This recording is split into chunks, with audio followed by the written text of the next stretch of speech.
This is the legendary Hockenheim. And racing here is about to get a little dirty.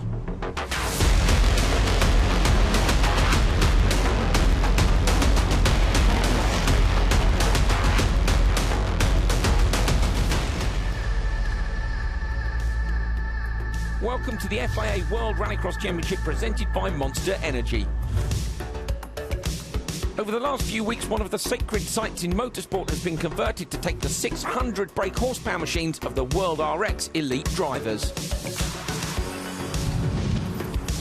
It's the second year RX has visited Hockenheim, and if last year's action was anything to go by, it should be drama all the way to the final. It was here that world champ Petter Solberg took his first race win of his title retaining year in 2015, but this season he started a round earlier.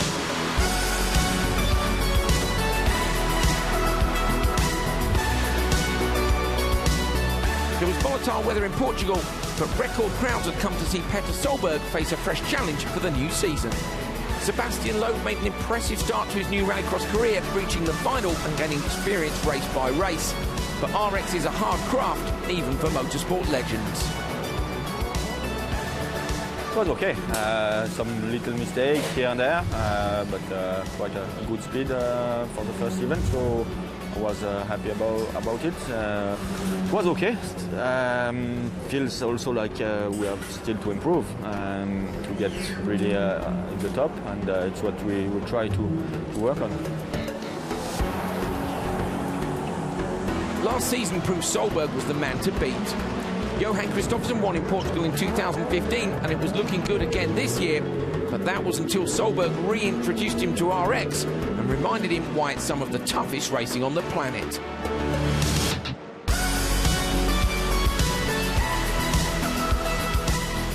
Very close to Kristoffersen when he took the normal lap. I took the joker lap. Pretty close. I stayed away completely to the left and the curb, and then he touched my rear wheel with his foot. So the reigning champ took the spoils at round one, but the paddock should take note of the excellent Robin Larsson in second place. The young Swede is flying and brimming with drive and ambition. It's really good that we are high in the points now, so we just gonna work on it and be consistent as we were last year in the second half of the season. Like the competition, it's now, you know, it's crazy. Loeb is back again, you know, and it's also doing well. And it's too early to say, but the main thing is that we won the first race. We are good on the practice in Hockenheim. We are looking good, strong, but Rallycross, you never know. This is how they line up in the Drivers' Championship. Solberg tops the table, followed by Larsson and Kristoffersen. Matthias Ekström in sixth position scored good points thanks to taking TQ in Portugal, but he will want to go further here in Germany, a place he regards as his second home, especially as he's a man on a unique mission here in Hockenheim. This weekend I'm driving in DTM and World Rallycross in the same time. For me it's a huge challenge, driving on gravel with four-wheel drive and driving on tarmac with the DTM car. But I love big challenges and I feel I've done the homework and we are ready for the action. In Portugal we were very fast. I feel we started pretty fast here in Hockenheim as well, but the difference is here you need to nail 6 good starts, 4 heats and the same in the final, and to be consistent fast. So for me there is no magic, it's just to do the homework, man, and then maybe block a little bit better into turn 1 every time. Thanks to a great third-place finish from Toppy Heikkinen and a solid performance from Ekström, EKS lead the team's championship. But it's early days, and the new Hoonigan Racing division will be looking to move up the table by the end of racing here in Germany. The desire to win is always there. It's about being smart to get there. You know, and I had many years of success in the Fiesta, won many races, almost won the championship a couple times. You know, but here, starting over a brand new championship, I'd only done 2 of these 12 tracks before, you know, and doing it in a brand new car. You know, this year, we have to be smart about getting to the right level, but doing it in a smart way. The name Hockenheim I remember from, you know, watching you know, like Formula One races in the past and DTM races, that sort of thing. So really stoked to be here. The track is really quite beautifully set up. I think they've done a very good job of giving us a mix of very fast stuff, very flowy turns, but also some tight technical gravel. I think it's going to be a good weekend racing. For anybody new to World Rallycross, this is how the championship works. Everybody takes part in 4 timed qualifying sessions. The top 12 qualify for the 2 semi-finals. The top 3 from each semi go through to the final for a chance to win the event. Drivers score championship points at all stages of the competition. It's end-to-end high-stakes action in World RX.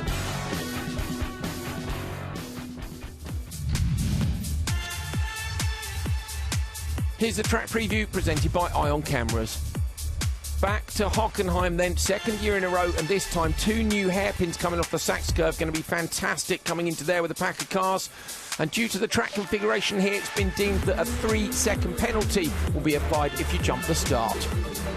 Timozyanov on board down towards turn 1, super close into the tyres, then drifts the car and pulling gears on the way down to the famous Sachs curve. Look at this, super high speed in, and the banking's in your favour. He pitches the supercar in, round to the left, then 600 horsepower, little blast on the throttle, and then hard on the brakes, trying to keep the car balanced over the gravel braking zone into the first of these new 2 tight hairpins. A little bit of handbrake watch for this again, and he pulls the handbrake, initiates the slide on the gas, and we've got this short blast up another straight, pulls a couple of gears, and then braking hard, a tight 90 right, and the crest here is more pronounced when you're in the car. You can see the track disappears and then comes back to him, onto braking, onto gravel, big wall on the outside, Joe Collapse splits left there, Timmer takes the standard lap, another use of the handbrake there, on the gravel, a little bit more gas, and then a flick to the right, and then they'll split off to the left, crossing over the Hockenheim circuit here, round back over the start-finish line, and that completes your lap.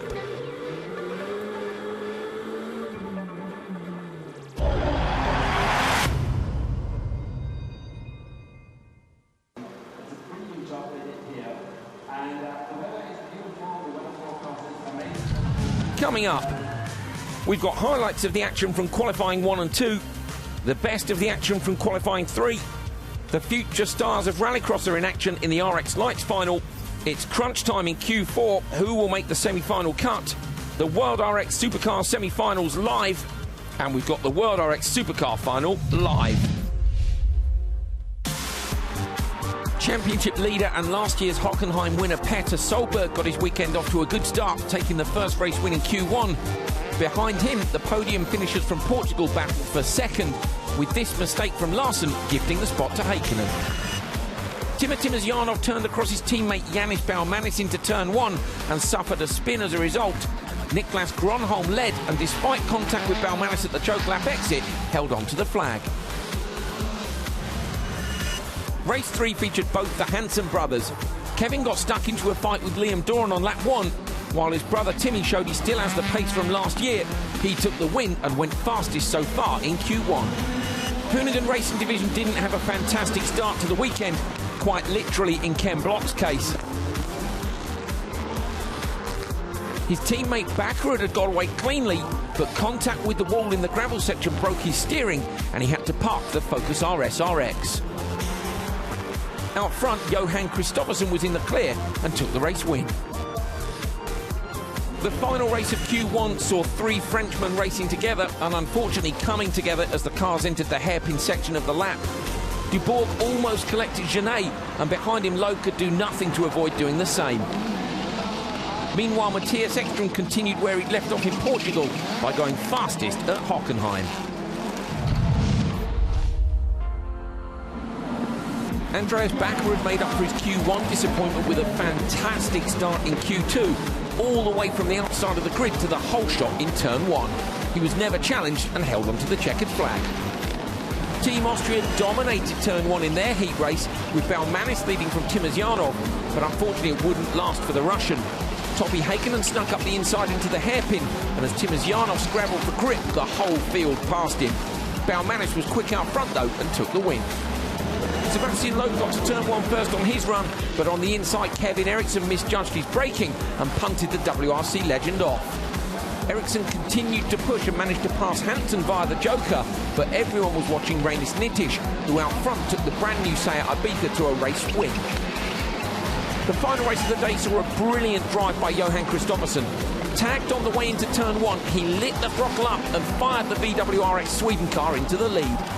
Despite harassment from Hansen for the entire race, Kristoffersson pushed hard on every lap.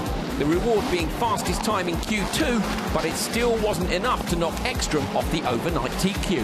I'm quite confident. I've done this swapping cars often, so I really look forward to tomorrow as well. Plan is just to continue digging. I mean, they're more quick guys. I mean, Timmy, Johan and Petter are going to fight as well. So I know that they are fast, but I will do my very best and see if we can convert it into a win or a podium. I mean, I have to admit the win is what we are looking for, but for the moment the podium would feel pretty sweet as well. Well, here's how they stand after Q2. Mattias Ekstrom, you can see, with the win in Q1, and Johan Kristoffersson with the win in Q2. They top the table. Hansen third, Genet, Nitish, Kevin Eriksson, Petter Solberg and Baumanis the top 8. Häkkinen, Hansen, Loeb and Doran are in. At the minute, Backerud and Block are both out.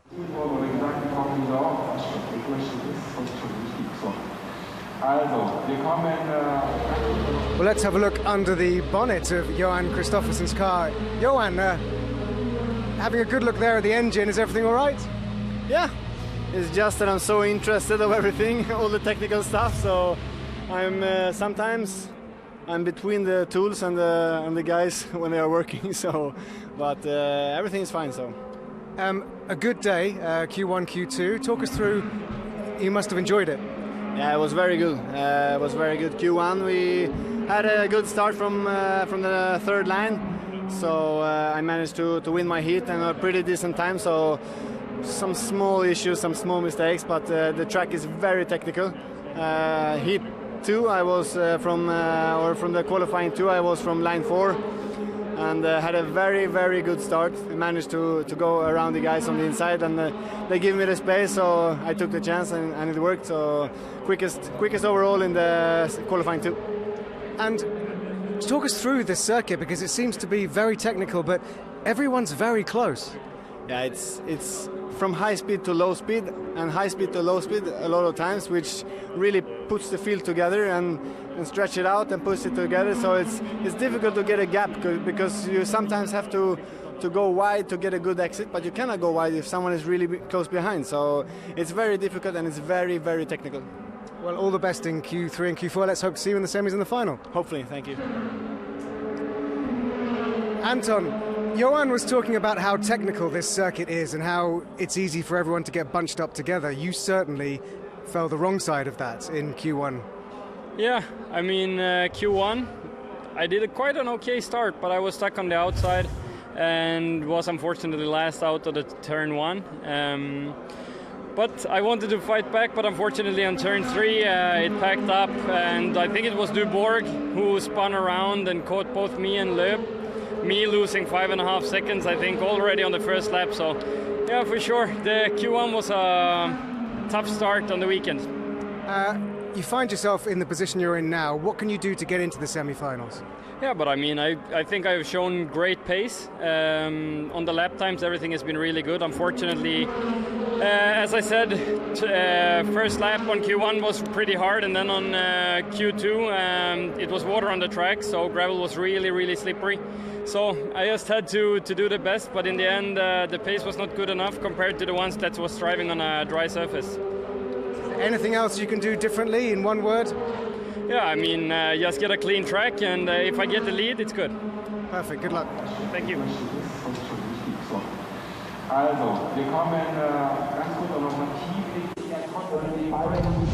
Well, here's how they stand after Q2. Mattias Ekstrom top of the table, as he was at the end of qualifying in Portugal. Can he do it here again at Hockenheim? Almost on the cut-off point, Sebastian Loeb and Liam Doran. They'll need good performances to stay in. My name's Andrew Coley. Alongside me this weekend is Guy Wilkes, and reporting from the paddock, as always, is Neil Cole. Here's the early action from Q3. The first race was all about contact between Markland and Timosyanov. Markland was in the lead, but Timmer, on the way down into the hairpin, gave him a tap, and then a fairly firm shove in the side. Here you can see it from a different angle. Timmer then got himself all crossed up. Later on in the race, though, look at this. Absolutely fantastic move up the inside off the Joker lap, and the Russian took the win. Kevin Hansen was missing from the grid in this one after he went off on the warm-up lap. Sebastian Loeb made a great run around the outside to take the lead. Liam Doran almost ran into the back of Ken Block, and then Ken Block ran into the back of Larson. So the braking zone in the hairpin continuing to cause problems. Not for 9 times World Rally Champion, though. Loeb took the flag. More contact down in turn 1. This time it was Andreas Backerud pushing Ericsson wide, and then it was Heikkinen having a great race with Solberg too. Solberg managed to slide up the inside of Backerud on the way into the Joker. Absolutely fantastic move by the world champion, and he was then able to check out in front. This was Ericsson being pushed wide by Nitish. Solberg, meanwhile, sideways style that we were used to, smoking the tyres up. And then again, Ericsson the loser here. Backrud with just a little tap to run Ericsson wide onto the gravel. Nobody could get near Petter, absolutely flying. Final race of Q3 up to the line. Race 4, these are the Quick Boys. On the inside then, Johan Kristoffersson, Timmy Hansen next to him, then it's Ekström, Valmanis and David Genet. Ekström currently sitting in the TQ spot, top qualifier. Next to him, Timmy Hansen on the inside. Those guys came together in Portugal. I think it's fair to say Ekström wasn't over the moon about that. That was turn 1 into the semi-final. And Ekström went no further. He was TQ there after all of qualifying. So let's see what happens down into turn 1. Super loud anti-lag reverberating around the stadium. Ekström looks to have gone sideways off the line. Kristoffersson on the inside. Kristoffersson, I think, can hold them all up in turn 1. What for Genet, though? On the bar around the outside. Have some of that. The Frenchman goes down into the hole shot, and he's clear into Sachs curve. Kristoffersson moves across to protect the brakes. Great manoeuvre that Johan Kristoffersson had done to him what he did to most people yesterday. Right from the outside, just had the confidence and the bravery. Has he slid a little bit wide here? Maybe. No, he hasn't. Manages to hold on to it, but, you know, great manoeuvre off the line, that. This is lovely as well to see Genet do this. We've got 2 teams in Peugeot Hansen this year. The work squad, if you like, are in the brand new cars. Ekström in the dust at the back. Look at the visibility. But Genet's in the 2015 car, and he's on an absolute flyer. Yeah, he's got a point to prove, hasn't he? Because he was obviously in the A team, if you want to look at it like that. And obviously with... Oh, there's a fire. There's a fire. Just we're seeing it in Hansen's car on fire. So the front left corner of Hansen's car is on fire. He's in the Joker lap. Watch the front left headlight. It's a big fire. Timmy Hansen is going to pull over to the marshals. So Hansen pulls off the track. Oh dear, we need to get that put out ASAP. There's Susan Hansen, his mum, looking from the spotters tower. Timmy's pulling across towards the marshals. Get out of the car, Timmy. Out of the car. Genet continues to lead. Timmy Hansen is out of the car. I can confirm from the spotter's position. Genet leading through the Sachs curve. Back to the racing. There's Timmy, safe. That's the most important thing. The rest is just a car. They're going to have to put a flag out here. I think that car's rolling back towards the track. So Hansen, and he's been stopped. Race stop. Red flag. At least here we have the guys who can get that fire put out. Didn't he? It was clever thinking, to be honest, to have that peace of mind, to be level-headed, to think, right, okay, right, let's see if I can get as close to the truck. Here's a replay. So Hansen looked firmly on fire by now. That is, well, it's either fuel or brake fluid, isn't it? But that's properly on fire. Pulls the car up, and then as he tries to get out, the car starts rolling when he takes his foot off the brake. Look how quickly the marshals respond. Fantastic to see here. Safest thing to do is what he did, get away from it. Timmy, that was incredibly dramatic from our point of view. I can't imagine what it was like in the car. What was the first sign that there was a fire? I saw the flames throwing up over the windscreen, and I yelled fire on the radio because you always want to finish. So I went into the Joker, but you know, the flames escalated. So I went right, and all by a sudden I realized, you know, it could be dangerous for myself too. So, is there any sign before of what could have caused? There was any smells or anything? No, nothing.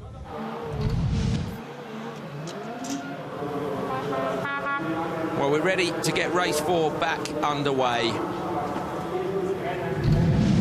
On the inside, Kristoffersson. The missing slot, of course, is Timmy Hansen. Then it's Matthias Ekström, Valmanis and Genet.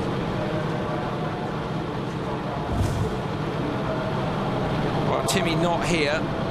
Will he be back out in time for Q4? Because if he's not, it's going to be game over for the weekend. Great shame, Guy. Yeah, absolutely. And they're so level-headed, they're actually thinking as you would. You know, the driver's out of the car, he's safe. Right, how much damage is there? Can we repair this? Can we get it back out? Obviously not for this race, but for Q4.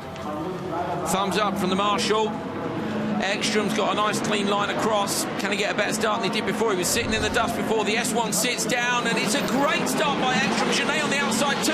Baumanis moves across on Kristoffersson, who got a dreadful start. Genet can't go all the way around the outside this time. Ekstrom just with a little nudge pushes him across. I'm in the lead, Sunshine. Absolutely. I was wondering if he dared to do it for a second time in a row. Down the inside of Baumanis. Oh, whoa! He's getting driven out of the way there. Contact between Kristoffersson and Genet, and Kristoffersson just pushed the Frenchman wide there. So Genet has had an absolute disaster here. His own teammate gets so far, and he gets dumped from the lead to the back of the grid. You can write it. Yeah, it's harsh. It is very harsh, but that is motorsport and it's life in general, you know. So he's going to have to fight now. He's got plenty of time, but obviously it's time. That's all he's worried about. Not necessarily racing each other. These are the top, the fastest drivers from Q1 and Q2. Settle down. Time. Get your head. Yes, just go for it. It's a train at the moment. Stick on the back of the car in front.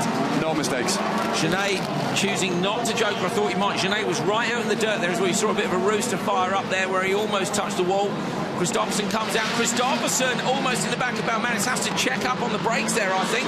Yeah, absolutely. You know, in that exit of the jockey, you can actually make a little bit of time because it's a faster exit down to that turn left onto the start-finish line.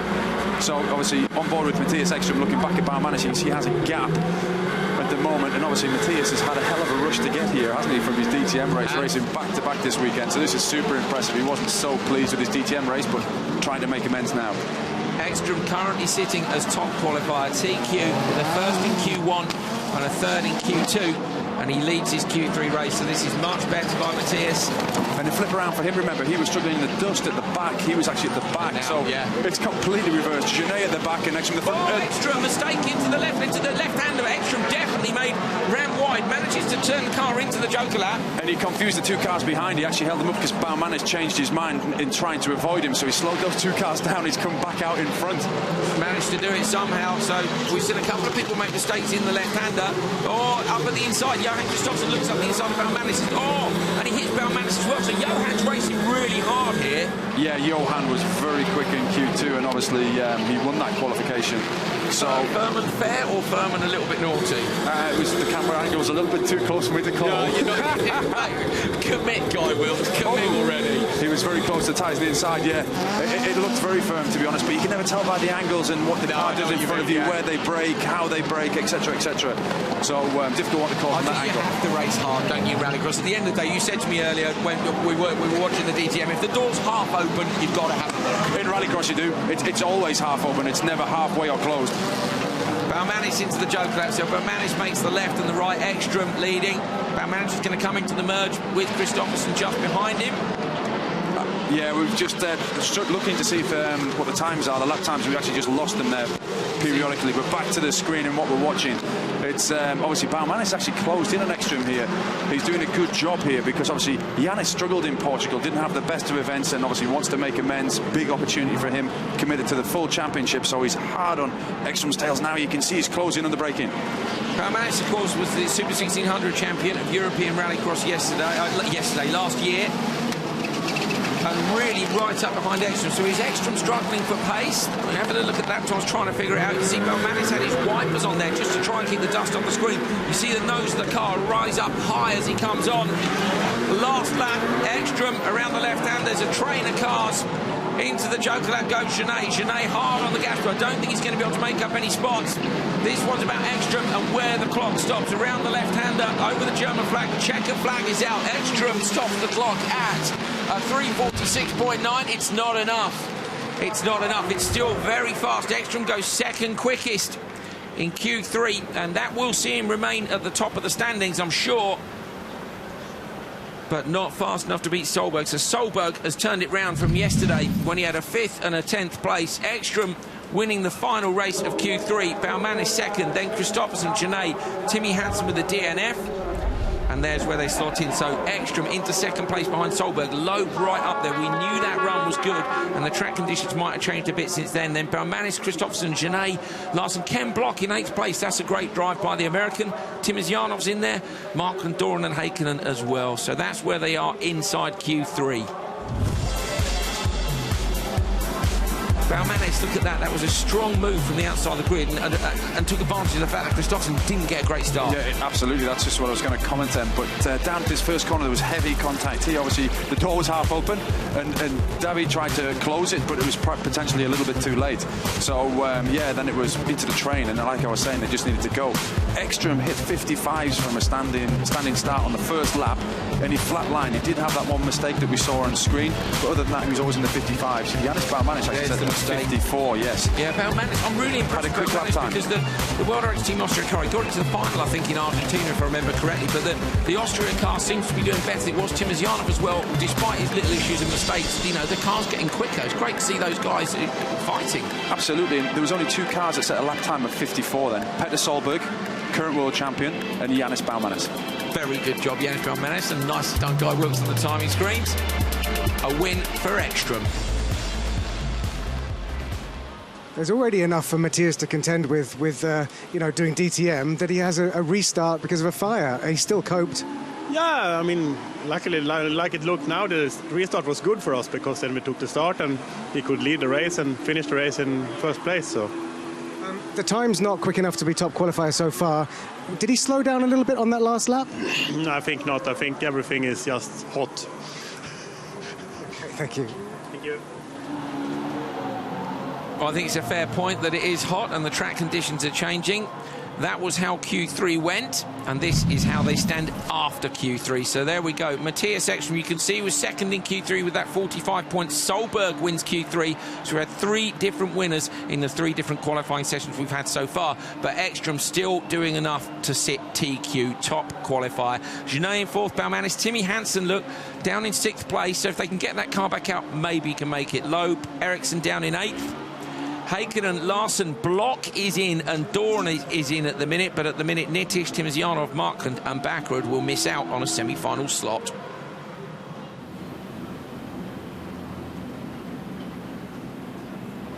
The RX Light return as a support category in 2016. The 300 brake horsepower four-wheel drive one-make series has turned its 2 previous champions into full-time World RX supercar drivers, and the next generation of drivers are ready to do battle in the hope they can do the same. I'm Cyril Raymond. My name is Joachim Ward. My name is Thomas Brinson.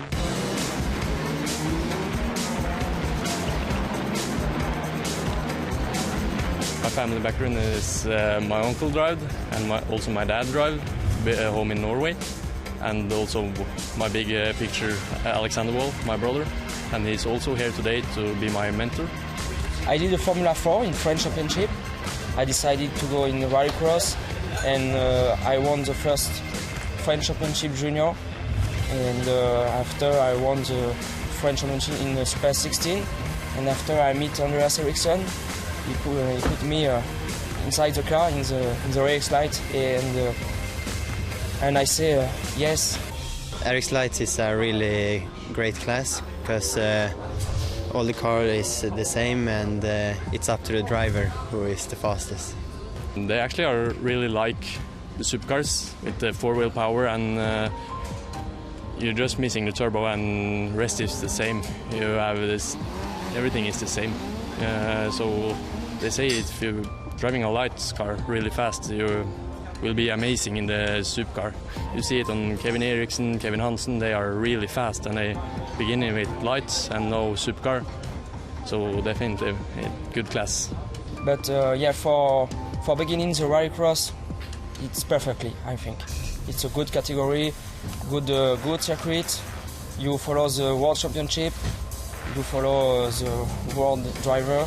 So I think it's a very good category for starting in World Rallycross. Yeah. It's hard to describe to drive this car. You have to test it before you can say anything about it. It's amazing. It's a lot more power than you think, and than it looks like. It's when you push the throttle, it's just pull you forward and really quick too. So it's really exciting, this car. I think RX Light is really important if you want to take the step up to supercar. You can see both Kevin Hansen and Kevin Eriksson, who did it really good in RX Light, and now they are on the top in supercar too. So yeah, I think Eric Slight, it's a really good class to take the step.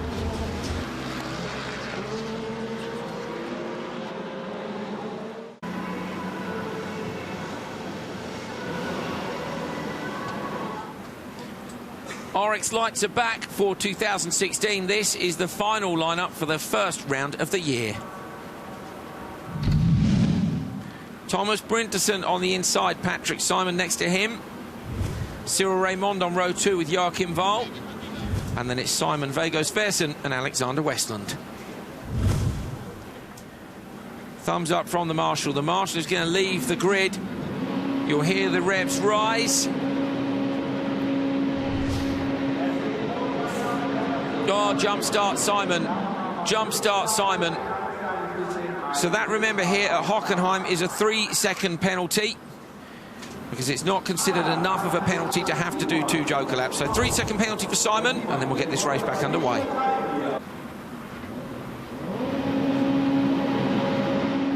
Restart of the RX Lights final. Oh, it's a long hold this time. They get away clean, but Simon, who made the jump start first time out, doesn't do a good job. Brinterson goes through to the lead. Oh, big shot behind him, big contact. I think it was Cyril Raymond who got run up the back of, but Brinterson out clear. Raymond goes with him. It looks like Simon and Vegos-Versen are going to drag it out down towards the Sachs curve. Vegos-Versen on the inside. Wahl is on the inside in the background too. Trying to come all the way around the outside. Simon, who is a German television commentator, but he's a very, very good peddler. He's won the European Le Mans Series, so this guy knows how to pedal a race car, just not so much on gravel. Can he do anything, though, about the guys out front? Brinterson, lead him. Absolutely. Just remember, these are 2.4-litre engine cars, no turbo, naturally aspirated. So a different noise, obviously, from the supercars we're used to hearing. So great to hear them rev really high and still four-wheel drive. So it's worth mentioning, Guy, that the last 2 champions, as we see into the joker lap, 3 of the cars. Brinterson's gone in. Brinterson comes out, still manages to hold on in the lead. That's a good job by him. Simon went in as well, and it was Vegos-Versen that went with him.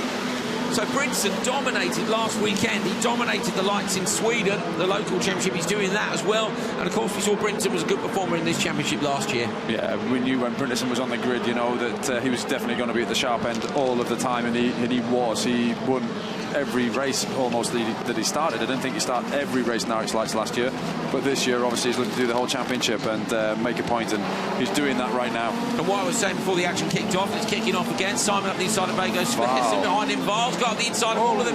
Oh, almost a rollover in the background, clipping the tyres, contact again, dust flying, car parts flying everywhere. You're only costing yourselves money, guys. They're too young, I think, some of them, guys, they haven't quite realised. Who cares about the money? This is racing.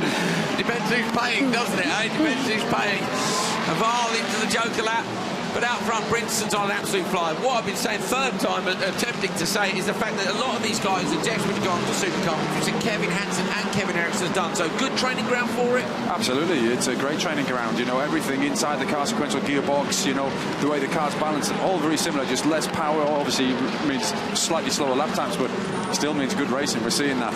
But you know, usually you get young guys in this formula. There's some older heads in there, but they're acting like young guys. But it's good to see they're all hungry. They want to win. Yeah, exactly. Proper, very close racing. As well, these guys, we often see, I guess, I'm actually really impressed with Patrick Simon, who's come in for this one-off race.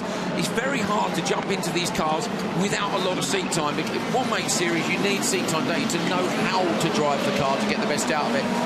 I don't know much about him, but he's obviously a very good driver, because exactly like you say, that you know, it's one of those things that to jump into a car in Rallycross, which all these different levels of grip around the circuit, and master them, which he is doing. Yes, he's not leading, but he's right up there. His lap times are right up there with the quickest guys, you know, so he's doing a great job. Vegos-Versen has stopped at the side of the road, still in the car. He's well off the track. Brinterson's a long way out in front of Cyril Raymond. Raymond, of course, won a drive last year, or had a drive back last year by the French Federation in Canada. I think he did Barcelona as well, got a couple of podiums in lights.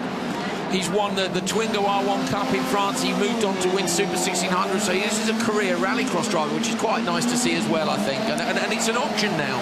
It is, yeah, because the sport is rising to prominence, isn't it? It's really taking the motorsport world by storm this last year. And again, this time, we're at the DTM here. This crowd is as big as it was for the DTM. Hardly anybody is left. You know, the only people who have left who've got tiny children who have to put them to bed regularly at 6 o'clock. They can't stay late for the hardcore rallycross action. But, but I think most of those are still here. It's brilliant to see. Absolutely fantastic. Introducing the sport to a whole new crowd. Here last year, of course, as well. And I've seen the difference in the paddock is marked. I think everyone, loads and loads of people wearing Rallycross T-shirts. We've seen them wearing the T-shirts of the supercar drivers, Monster Energy. Brilliant to see that the fans are getting into it. Val coming under a bit of pressure from Simon here. So Simon is going to try and tuck underneath the inside of Val down to the hairpin. Runs the car wide. Val goes defensive. Simon's doing a really good job of applying the pressure here. And that's all that racing experience. Yeah, exactly. That's super close racing. Fair play to Simon there. He is just got a little bit wide. Drags it back on line. The traction, doesn't he? A tyre bale rolls over on the inside. Past us in the competition comes Brinderson. He's lost a bit of ground. He lost a bit of ground now, Simon, on Val, but that was super close racing. Yes, he gave him a little nudge, but it was nothing. It wasn't really meant. He's just that close to him. Round the left-hander on the gravel. The gravel here, they've worked really hard on the circuit over the winter. Have to say, it looks absolutely stunning. Looks like a permanent rallycross track, and yet they're able to run DTM and rallycross on the same circuit in the same weekend. Brilliant stuff. The track crew working really hard to make sure everything stays clean. Simon's still all over the back of Val. He might have run down the inside here on the side of his car. See, it says feel the road. Oh, he felt the back of Val's car then. But yeah, great. Oh, he's at him again. He's at him again. So Mike at the inside. Very, very physical here. He's going to get told off by the stewards if he's not careful, but he man now he's now coming under pressure from behind. So Westland is right behind Simon. Maybe didn't do himself any favours, but great to see him racing hard anyway.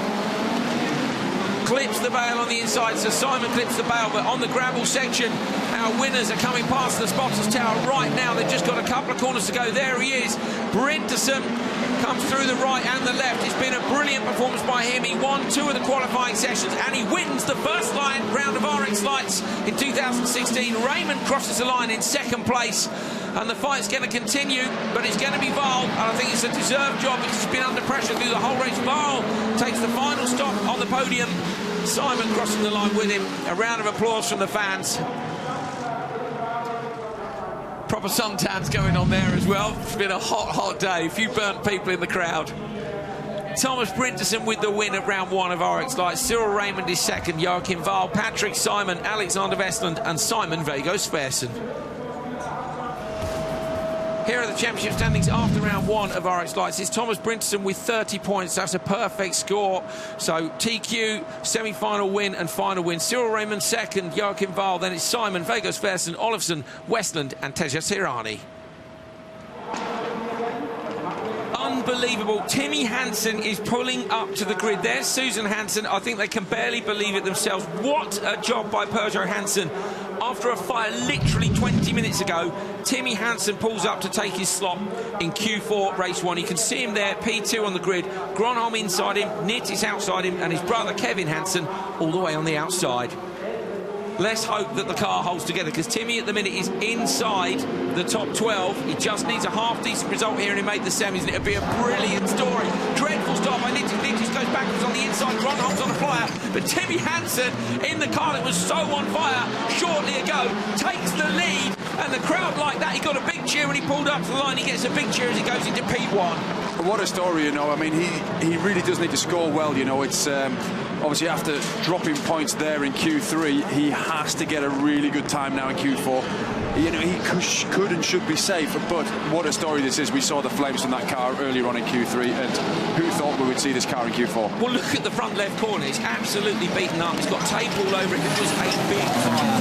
So Timmy Hansen has done a lot of electrical work on that car to get it out. And his brother also had an incident in the previous one, didn't he? So it's, you know, the Hansen team have had their hands full with the 2 young sons of the team boss, haven't they? So it could make a great story, this. It could indeed. So Timmy Hansen out front will be wanting to set decent lap times. Rainis Nittis has got going.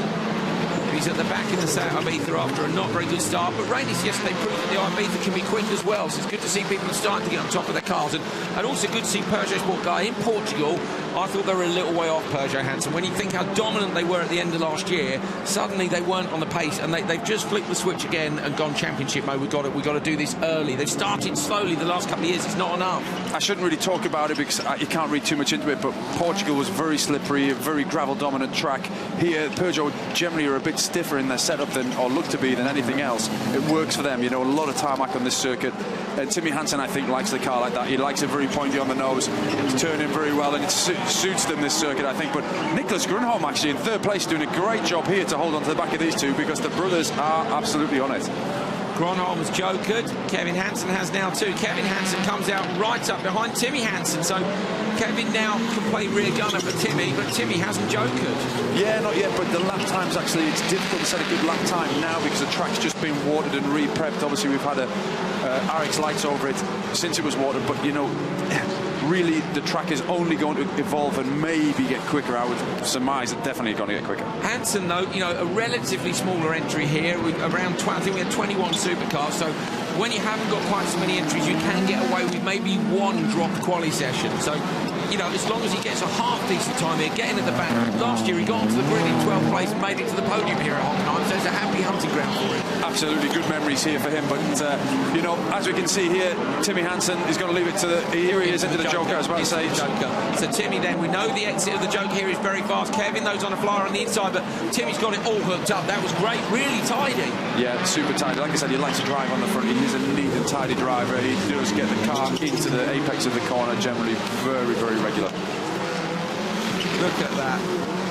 I'm absolutely staggered. I was convinced we wouldn't see it. I think we both were, Guy. You know, but it was a big, not a small fire. Well, to put it in perspective, there was plenty of scrutineers looking around the car and checking it, because I think they were as surprised as we were to see it back in such short time, but they did make it. It was lovely as well. The noise that the crowd made when Timmy pulled up to the grid with the scrutineers all over it before you came to us to see the start of Q4 was amazing. They witnessed the whole story. The only part they didn't see was the repair work from the mechanics. But last lap, here we go.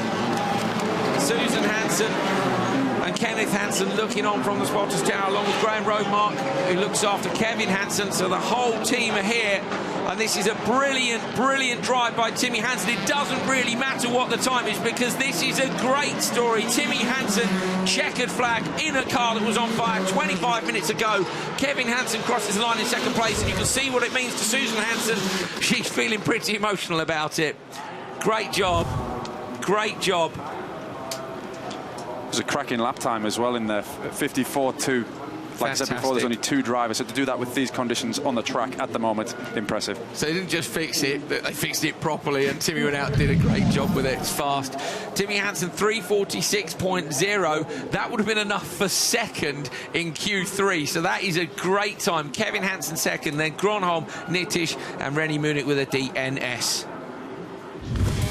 Off the line, hooks it up really nicely, and then, I mean, how does he manage to get... Okay, I think basically on the inside, Grönholm just braked a little bit earlier. Yeah, absolutely, and then around the outside, once Nicholas had braked and slowed the car enough, obviously, he knew he had his chance. Contact there in the background we can see between Grönholm and Kevin Hansen. I think definitely the most disappointed guy in that would have been Rennie Snittis. You know, he had some great lap times yesterday and really drove that car well, and has just gone backwards there in the last qualifying heat before semis, so...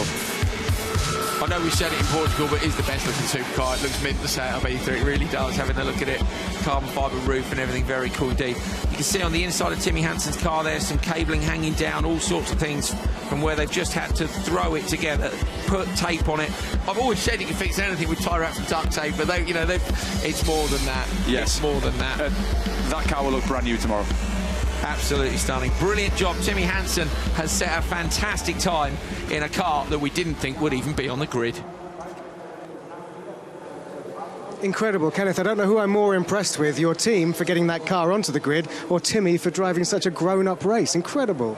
I think when he got the car back, I mean, you see the work of the mechanic, he just, you know, he gave everything. He wanted to give back something because they made all this effort to get him on again. So really, really emotional also to know that they can do it, and a big team win, if you say. But also he managed to not fight with his brother. First time ever, I think. No fight, no contact. So that was also amazing. Well done. Thank you very much. Thank you.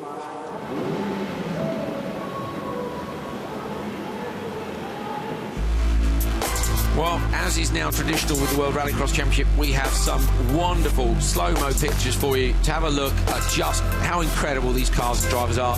First up, Guy Wilkes, this is Petter Solberg, and this is him sweeping through the left hand of the standard lap, which is outside the joke lap. So on gravel, but lovely and smooth because they've done such hard work on the track here. Yeah, absolutely. They've just come from tarmac onto gravel, big braking area, and this is actually Johan Kristoffersson coming to the joker lap here. Obviously, you can see the car is sliding, four-wheel drive. This is the marker post on the inside he's coming to now. We do have track limits being monitored a lot harder this year, so you mustn't touch those posts. The second time you'll get a penalty. He's changing direction now as he's coming back to the right. You've got to be so careful. Probably just a touch of the handbrake as you see the rear wheel lock. It might have been just a little check with the left foot. It is quite a slight corner, but you want to keep as much momentum. So you'll see him use all of the road here, and the car's remaining very neutral. So this is the merge back on. So Petter now, and again, this is really pronounced when you see it from this angle. This is back up off the standard lap onto basically crossing the Hockenheim ring, and here up over the crest. Yeah, let's see if we get some damper movement over this rise here. Obviously the front left's loaded very high there. You can see it just unloads slightly as he comes up that climb, and obviously the back is sitting down because he's hard on the power, trying to get the drive obviously off the loose. Bit of dust into that tar there to the left and back to start the lap again.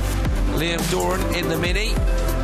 Brakes on there through the corner, left foot on the brake, right foot on the gas, trying to balance the car, Guy. Car is very balanced, obviously a car that I know, so yes, Liam doing a great job, and we see Robin Larsen coming here slightly more oversteer than Liam in the car behind front, losing time there, not getting the drive out of the corner.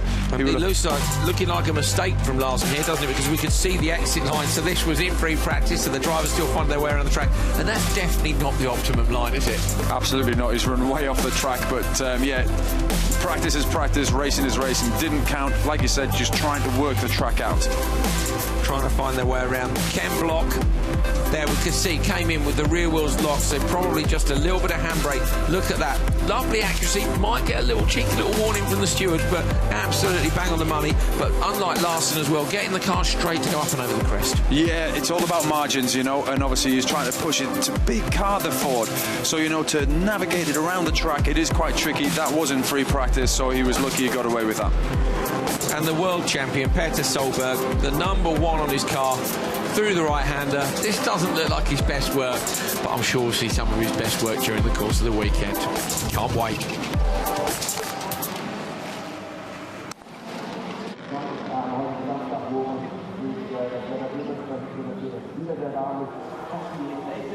Race 2 of Q4 is ready to go already.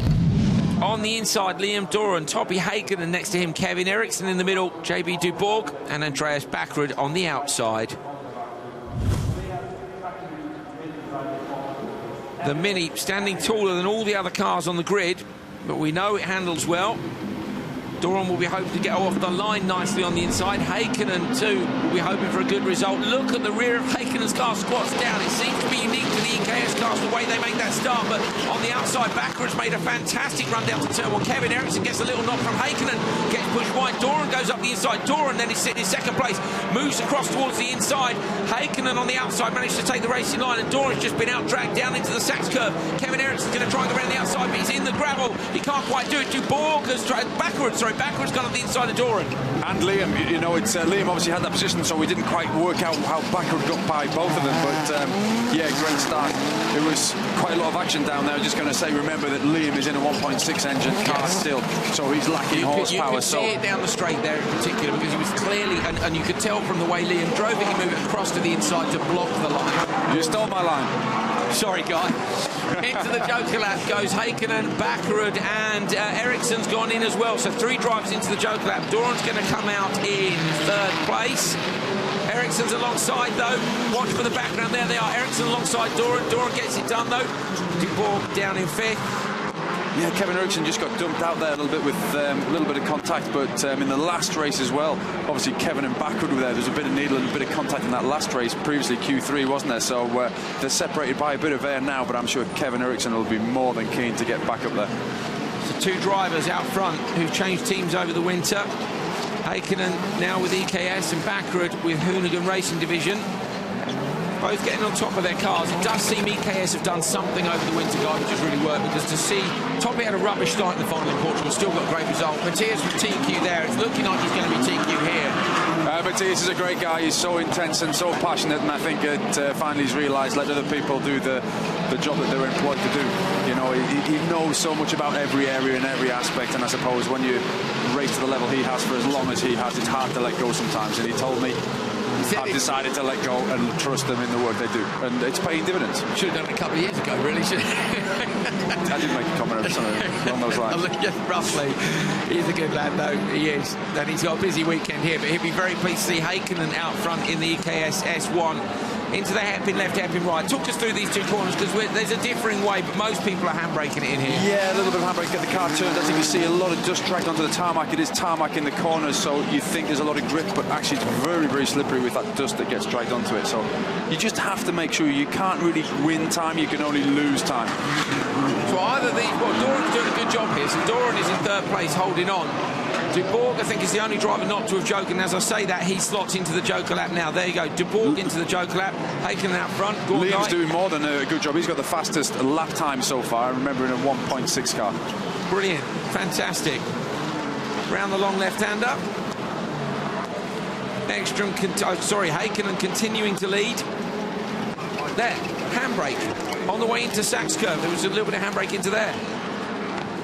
Yeah, it was just obviously sometimes when you want to rotate the car you do need it, and in Rallycross you will use the handbrake because the differentials can be so tight, so the car wants to go straight and brake in a straight line and get traction in a straight line, so sometimes you just need to brake it. Different ways of braking the grip to turn in, yeah. To turn it, but basically you can have a handbrake release that releases the centre diff if the car has a centre diff, or basically is what it does, it just unlocks the prop shaft to the rear wheels, to drive to the rear wheels, and obviously that's when the car slides at the back and makes the car turn. Heikkinen through the right-hander on the handbrake again. We can see him using the handbrake a lot. Either way, it's working. Around the long left-hander, Heikkinen stops the clock at 3:45.8. So he's gone quicker than Hansen. So is the track quicker, or is he doing an absolutely mega job? Backwards there, Doran as well. Everybody's going very, very fast indeed. Crowd sheltering from the sunshine. We've had absolutely stunning weather here all day long at Hockenheim. Complete contrast to Portugal. Off the start, Heikkinen on the inside, look, Doran as well. Go on, guy. Yeah, let's just see what happens with backward if we can follow it for long enough. Okay, because backward comes out of here and really fourth. Doran goes defensive, doesn't he, on the inside? Yeah, we've jumped now to the hairpin, the first hairpin. Where backward had got through. So it was in Sachs curve that we really saw the tangle happen and everybody swapped places. Great driving there, showing you just the depth of quality in this World RX field as well. You know, we're in race 2 and we've seen some very, very fast guys going to town on the timesheet. So, great job, Heikkinen out front. Is the track getting faster, or was it a very, very good run? We will find out shortly. Ekstrom will be pleased. Backward as well, good drive backward, Doran. Can't really fault any of these guys. Heikkinen to the checkered flag. Let's have a look and see what the result was. So Heikkinen 3:45.8, then it's Backerud, Doran, Eriksson and JB de Bourg. That's where they slot in. Look, Heikkinen goes faster than Hansen. That's a great time. Backerud into third, Doran into fifth. Eriksson and JB de Bourg also inside that top 8. Next race of Q4 is on the line already. Inside, Davy Genet, then we've got Robin Larsson, Ken Block, Timur Timizyanov and Anton Markland. Quick thumbs up from the start marshal to each of the drivers on the line. You can see the drivers going through their start procedures in the car. Dreadful start, Ken Block looked like a bad reaction time to me. Timizyanov with a brilliant start, moves across the outside, but Genet runs into it. They both get to push each other wide. Larsson might be able to capitalise here. Block as well, Block's on the inside of Larsson, but Block has to slide into fourth place. He's going to go out wide at the Sachs curve. Block has a look up the inside. He hits Larsson. Block hits Larsson, but they both hold on. Out front though, Genet from Timizyanov. It hasn't finished yet, Andrew. They're right on each other's tail into this hairpin left here, so actually very, very clean from all of them. Larsson didn't quite get the car turned in that corner there. I think he was defensive and making sure he didn't get hit from behind and pushed wide, but Timizyanov, just as you say that, Timizyanov was either lost it or been hit himself, so we were on board with the Russian. Of course, he rolled it here last year. He got hard into Block there. I wonder if that was in return for something that he felt he'd had on the way into the previous corner. On board with Timozyanov against Timozyanov, working hard at the wheel, chasing Block in front. Those three go straight through the Joker lap. Look at the dust as well, so we really didn't see what happened there from on board. No, we didn't. I just wondered what's going to happen to Timozyanov here. Can he get Markland down the inside of the first corner? No, he can't. That's the opportunity you have coming from the Joker when somebody's coming from the standard lap, obviously, the last corner. Gené's to the front bumper option. Larson's gone up the inside of Gené. That's a fantastic move up into Sachs curve. Oh, Gené gets in the back of Larson. Ken Block's all over these two. This squabbling is just going to cost them time. So we didn't see what happened to Gené either. Gené, the whole of the front end of the car missing. Only superficial damage. Larson's wide. Gené's going to have him. He's going to try and find the traction, get back. People are stamping their feet in the spot down. And Larson gives it back to Gené. Yeah, Larson he definitely did. Gené wide. Now Block's going to try. So Block stops it. Block, I think, went across the grass. It is all happening. Yeah, but Gené went one side of the tyres the long way round, and Block went the short way round. So I don't really know what happened with Block, but Gené definitely had the reason to go that way. There was a bit of a nudge in there, wasn't there? Oh, Gené in the back of Block. So Gené, everybody's hit everybody. Gené with a half spin. Well, Gené now then looks to have a problem. So other tyres off the rim. So the front right tyre is off the rim for Gené. Out front, meanwhile, Block there had two wheels out on the outside, and I think he's cost himself time, but he manages to pull the car back to the apex. So Block all over the back of Larson. This is a much better run for the American driver, although everybody, of course, with a bit of time is the big thing. Yeah, and the lap times aren't great. They're all 56s really, so they're all costing each other time. But that car, that Focus, looks so good in that long corner, that Sachs curve. It looks so well balanced. But let's see them traverse back over the tarmac, over the Hockenheim ring. The crest there is more pronounced than you think it is. When you look at it from a long shot, it doesn't look that much. When you look at it from the onboard, they really have to climb up and over it. Larson through the left-hander. They've got a whole other lap to go after this. I don't think there's going to see any changes in position. Gené is still continuing round. Markland's the big winner out of this, of all the squabbling, really, because he was out of it. But he's actually not getting cost time now because the other guys fighting have caused each other damage, and he's got clear air. Block seems to have been dropped by Larson, so I don't know if Block's got a problem with Larson's just really pedalling hard. Larson, look at that through Sachs curve, absolutely stunning. That long left-hander, and then they have to put the weight on the nose of the car, and you can see the rear moving around. Because they're still turning left, that's why, Andrew, and as they fight into the corner here, Ken Block's actually pulling back a little bit into these two hairpins here, so... There were either sparks or fire underneath Larson's car as he came through, unless it was the sunshine on the dust, but... Let's hope it was that. Yeah, we don't want to see another fire. We've had one already today. Larson backs it in past the commentary position. You can see the view that the spotters and us can see. Probably one of my favourite views of the year here at Hockenheim. There's the bumper, I think, of Davy Gené. Makes no odds to Larson. Larson sends it one way, flicks it back the other, and slides the car past the checker flag. Larson takes the win. Block in second, Markland third. And we're looking for Gené and Timozyanov. So Gené still heading round. The crowd are pleased to see a bit of action. That would, a bit might be the understatement of the year. He's gonna drag it to the finish, isn't he? There's nothing stopping him. Timozyanov, though, obviously not. Timozyanov is out, and we don't know why or where. I'm looking round. It was not spotters tower. We can't see him, but he may be pulled straight off with a problem. He might have gone straight back to the paddock. Fast. Yeah. Even though Robin Larson won that race, it was not a fast time. You know, they're really struggling for lap times. Gené over the line with a pretty crippled 2:08. And the crowd hanging around for just one last qualifying race today. Robin Larson with the win with a 3:49.7, but a bit too much squabbling in that one for the times to be fantastic. Then Ken Block, Markland, Gené and Timozyanov, and that goes to show you the top five are all faster than Larson was. Too much action to set the necessary times, Guy. Here we go. Ken Block got dropped off the line and did a great job to fight back, but let's watch into here. Timozyanov gets pushed wide by Davy Gené, holding his line. That is his line. He was on pole. And obviously down here we could see them. Ken Block looks one way, thinks, no, I'm going to go back down the inside. And obviously this was into the hairpins after that section out of Sachs curve. This is on board with Timozyanov, look. So he gives it to Block. Yeah, but before that, remember, Timozyanov, we just cut him back on board, and he was really fighting the car, so we don't know what caused that. So Gené ran his own bumper over. At least we know where that went. Then Gené, this was Gené on the brakes at the end of the straight, and there was contact between these two again. Ball again with Timmer. Might we see anything wrong with Timmer here? Half spin, so maybe a transmission issue. We don't know.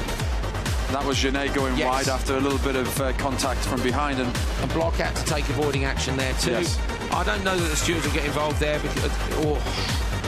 So Genet racing hard there. I think he could have sim blocked there and maybe checked up a little bit and not just run into the back end. But either way, an action-packed race, and it cost Genet big time in the end.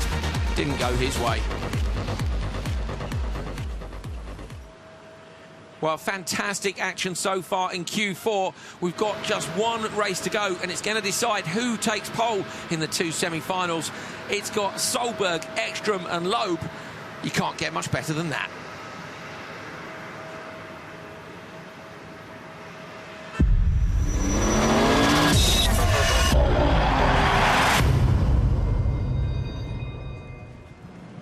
Well, hello and welcome to a packed and sunny Hockenheim circuit in Germany for round 2 of the FA World Rallycross Championship presented by Monster Energy. My name is Andrew Coley.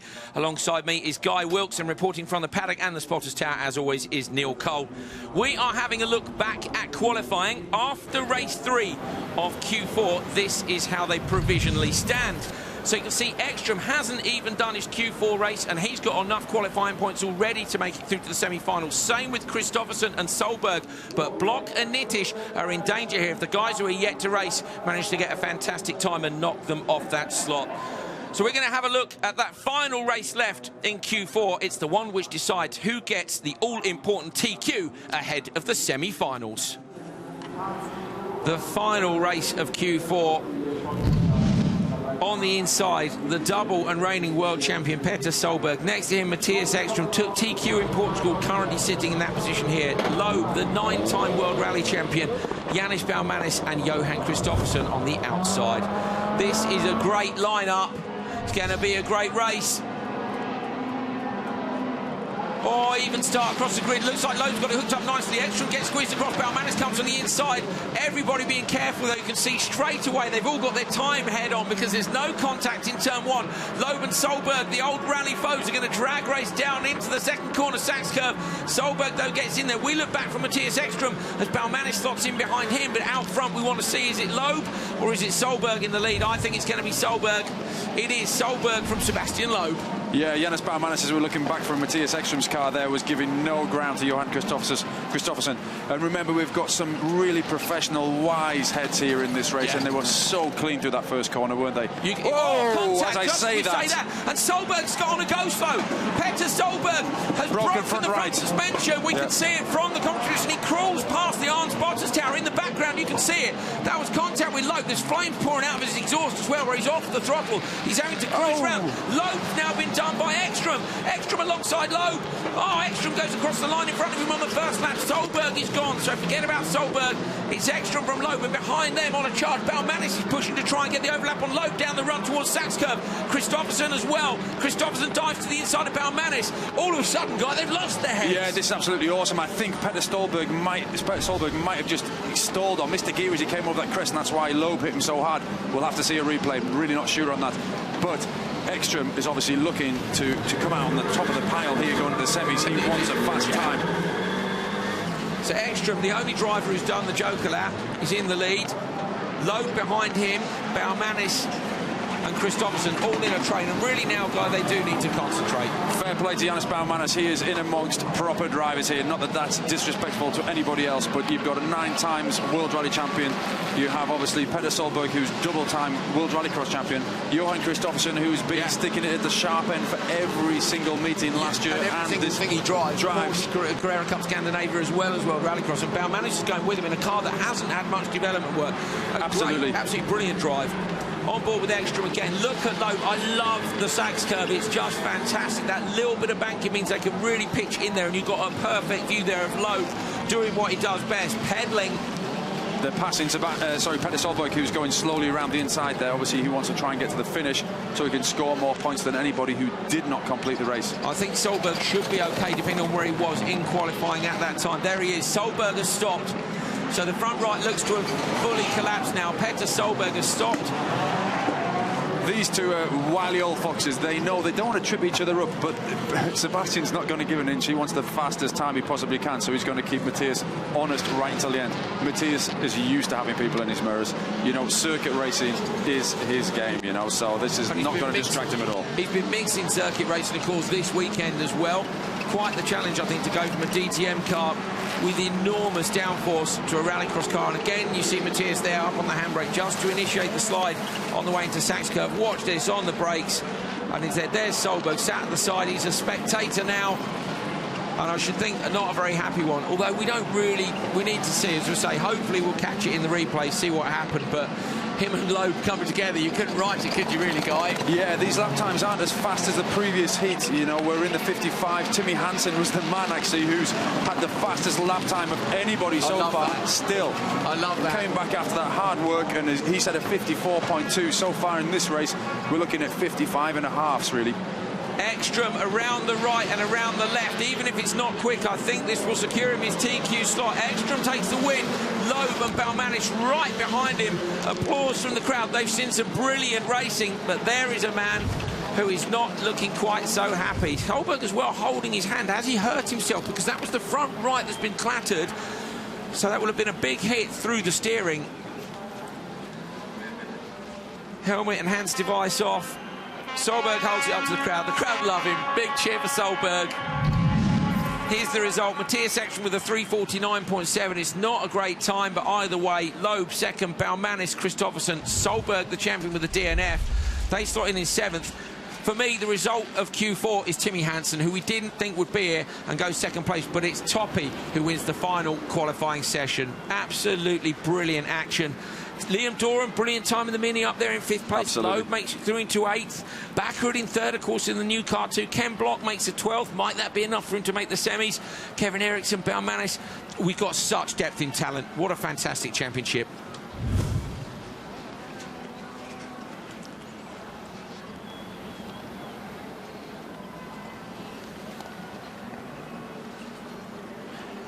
We can have a look back at the action from the final Q4 race. Let's see if we can figure out what happens to Petter. So off the line, a little bit of contact between Kristoffersen and Balmanis, but here, this guy was where we were saying, look at them, you can tell they've all got their qualifying heads switched on, and then something goes wrong. Have a look for us. Yeah, absolutely. I mean, if we have a different shot that shows it, but this is leading up to its Sachs curve. Obviously, we're going to go hairpin line. Here we are.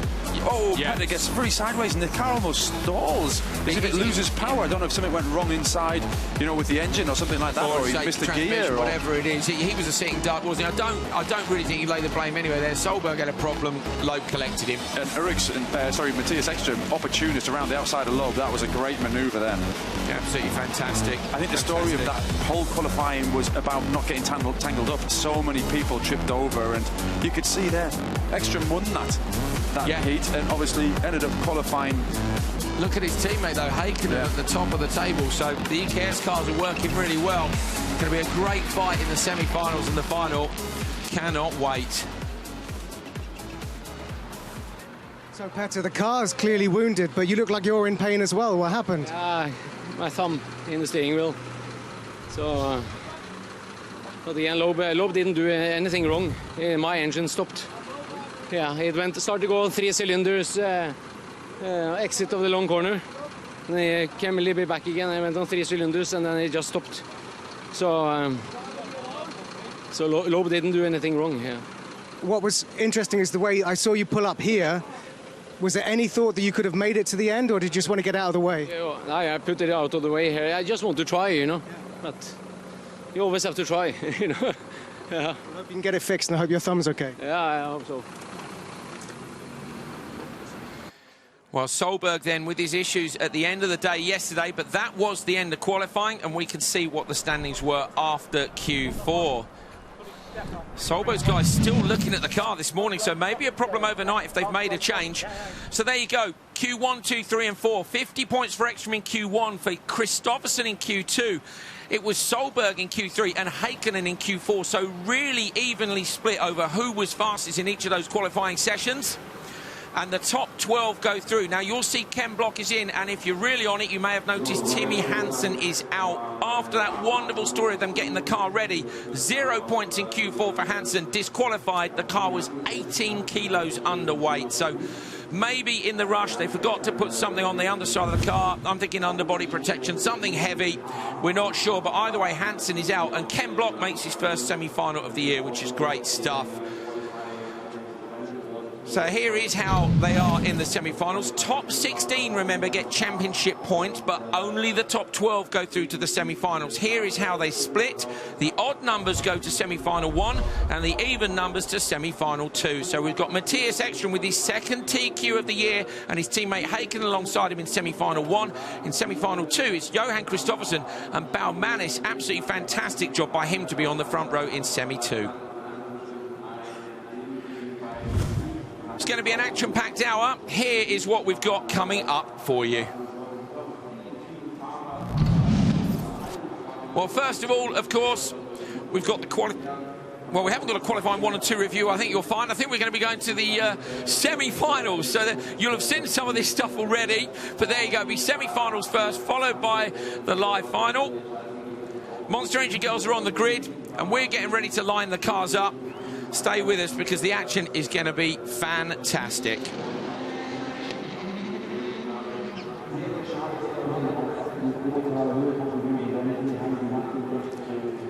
Can't wait to see this. You can hear the PA system booming out over the fans.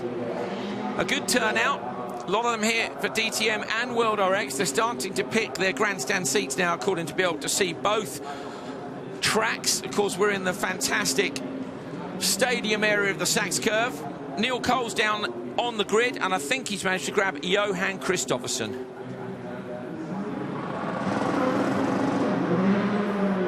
Johan, you're in pole position for semi-final 2, but you're very keenly watching semi-final 1. What can you learn from this first race?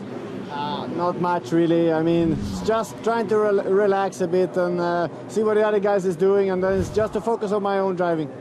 Give us an insight into what this rallycross track is like here at Hockenheim. It's very, very technical. Those hairpins really puts the field together, and it stretches it out on a few places. And the track is very technical, so you have to be very precise in the driving. I hope it suits me well. And what's the secret to doing well in turn 1, because it's busy? I don't know, to be honest. I took a chance in heat 2, qualifying 2, but I will see now I have a better position, and I will just try to stay in front in the first corner and then just head down and push like hell from there. Good luck, thank you. Well, Kristoffersson says he can't learn much, but he's going to have a look, isn't he, and see what goes on down in turn 1. And you can make all the plans you like, Guy, but, you know, then it happens. Absolutely, and he has an old head on young shoulders. He has lots of racecraft that he has built through Porsche Cup in Scandinavia. He's been doing RX for a good number of years now. He is not daft. I think he was just playing to the cameras then. He will be watching what's going on. You're not guaranteed to get through, obviously, and he's not racing these people directly. Petter Solberg has definitely got problems. So they had a problem with the engine last night. They didn't confirm whether they changed it or not overnight. We're not sure. But either way, whether they have or they haven't, they still seem to have an issue. So will Solberg make it or not? He's in semi-final 2, and you can see the team are pretty frantically working on the car. Can they get it out or not? Well, we'll soon find out. The first semi-finalist on the line is hot as well. Yeah, it is very warm here. It's a beautiful day. But Petter is in semi-final 2, so he does have a little bit more time than these guys who are on the grid ready to go now. Will he be out or not? The fans will be keen if he is. He's popular all around the world, Petter, but I'm sure they're looking forward to seeing the action either way. There is Petter. His lid is on. The Hans device is on. He's ready to go, but will the car be ready to go? We will soon find out.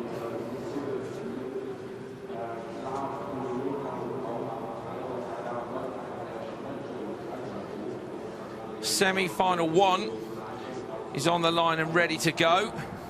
But one of our semi-finalists for semi-2 is struggling. It's Petter Solberg, and Neil Cole's gone down into the thick of it to try and find out why. Petter, there's frantic activity under your bonnet. What's going on? What's happened to the car? Well, That tells you all you need to know. Something isn't right. Petter inside, looking at the dash. He's making the adjustments. They fired it up. Petter's fired it up. Right, let's have a look at the lineup then for semi-final one. On the front row, both the EKS drivers, Ekstrom with his second TQ of the year and Heikkinen alongside him. Next up, it's Davy Genet ahead of Sebastian Loeb. And on the back row, it's Robin Larsson and Andreas Backerud. I think we can safely assume there might be team orders between the front rows on the way down to turn one. That's all very well until someone hits you from the rear. Are they going to get in clean, or is it going to be a bit of carnage at Hockenheim? Here we go, semi-final one, just about to head off the line. Good start on the front line. Genet looked like he bobbed. Loeb moves across. Loeb shuts the door on Genet. It's Heikkinen around the outside of Ekstrom. Loeb really, really protective. Larsson trying to come all the way around the outside. Backward's gone to the inside line, but backward is firmly in 6th place. Ekstrom protects on the brakes. Heikkinen down into the Sachs curve first.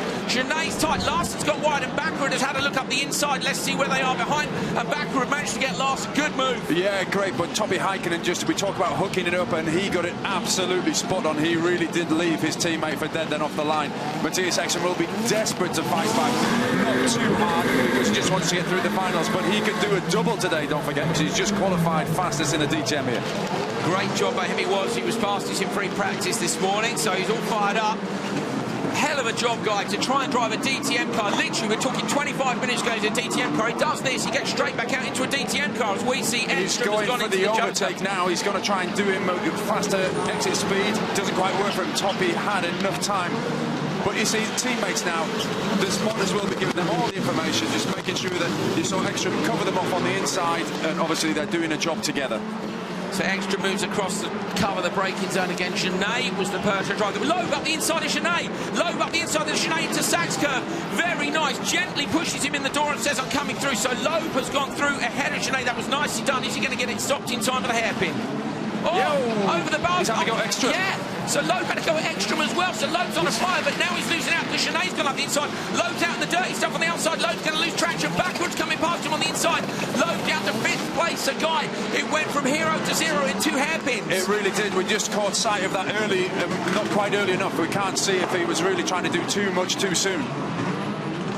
Into the joke lap, then Backward's gone in. Heikkinen's gone as well. Heikkinen's hoping to come out in front. He does. Heikkinen comes out in front. Oh, it's going to be tight behind. Backward's trying to come out alongside Genet. They're going to be side by side over the line. Remember, these two have got history from France last year, and they didn't do too well in Portugal. Contact between them again. So Genet and Backward. Let's see if Genet's going to be hard on Backward. Is it payback time between? But Ekstrom as well. Is that a bit of smoke from Ekstrom tyres or his car? Hard to see. It could maybe from tyres, because there was a bit of contact with Loeb. But remember, Genet and Backward is the all-important cut-off point. First, second and third go through the final. 4th, 5th and 6th. Your weekend is finished. Nobody wants to go out at this point. Well, everybody's joking except Larsson at the back. Larsson up the inside. So Larsson's up the inside. There are 2 of them in the hairpin. Larsson goes from 6th through to 4th. And Larsson now, he's having a pop at Backerud. He's on an absolute flyer. He's got to do the joker as well. I reckon Larsson might go. And the Peugeots are off. That's Loeb. So Loeb's gone off on the inside. Loeb is down in 6th place. I think they've both lost their front bumpers. Larsson into the joker lap. If he can get ahead of Backerud here, then Larsson's going to go from 6th up to 3rd and into the final with a 3rd place. Brilliant drive, Robin Larsson. What a great manoeuvre. That was so opportunist, and he really did make it stick. This is what World RX is all about. Absolutely fantastic action. I think Backward's got a problem, Guy. Look at him. Look. Yeah. Definitely. Back to Backward. Really there. Larsson in the right place. Made a great move on the Peugeots. Genet up the inside of Backward into the Sachs curve. And then just great for him because Backward was going slowly. When he took the joker, he managed to get past. Yeah, I don't think it's a big problem for Backward. Maybe just a bad line out of that first corner. But let's see what happens now, because really Robin Larsson has gapped them slightly, and that is really important that he doesn't take any contact. We're not allowed too heavy a contact, but out front, Topi Heikkinen and Matthias Ekstrom doing a fantastic job as teammates here. You can see a yellow flag waving in the background there. That's because the tyre bale has been moved, so there are no cars stranded as far as I can tell. Backward now at the back of the field. So Backward, I think, whatever it is, small problem or not, Loeb managed to get past him. But with a couple of laps to go and the gap between 3rd and 4th place, I think Larsson's going to be pretty safe. I just looked out the window, the flames out the back of Larsson's Audi. Unbelievable when he lifts off the throttle.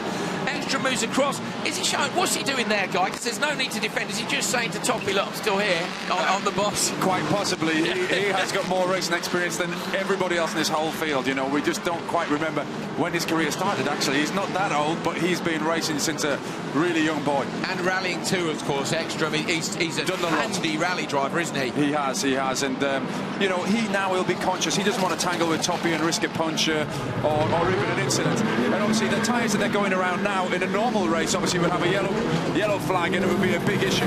But they do have the aid of the spotters in the spotters tower who can see the whole track. Great view of the track. We had that yesterday, didn't it? A car was stranded on line and it was, oh, will it be a red flag? But no, because they can be told that there's a car stranded on the line. So although it does affect their race time, that's not important, of course, in the semi-finals. Remember, everybody has to take a Joker lap once in any of their qualifying races in the semi and in the final. They've all done it in this race now. The top three will go through to the final. Haikkonen's coming under some pressure here from Ekstrom, and Ekstrom's having a look up the inside from the spotters tower. We can see it, there it was. So Ekstrom has to slot in. He had a look up the inside on the Sachs curve. More importantly, Genet is actually catching Larson. So Genet catching Larson. We're on board with Ekstrom up front. This is the last lap. So remember, the top three go through. Can Genet manage to get Larson?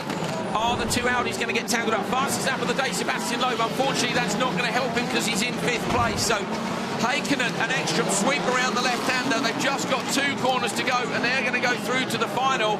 2 Audis through to the final here in Germany. Fantastic result for them. So Toppy Haikkonen with a brilliant start around the left-hander. Haikkonen is going to take semi-final number 1 from his teammate Ekstrom.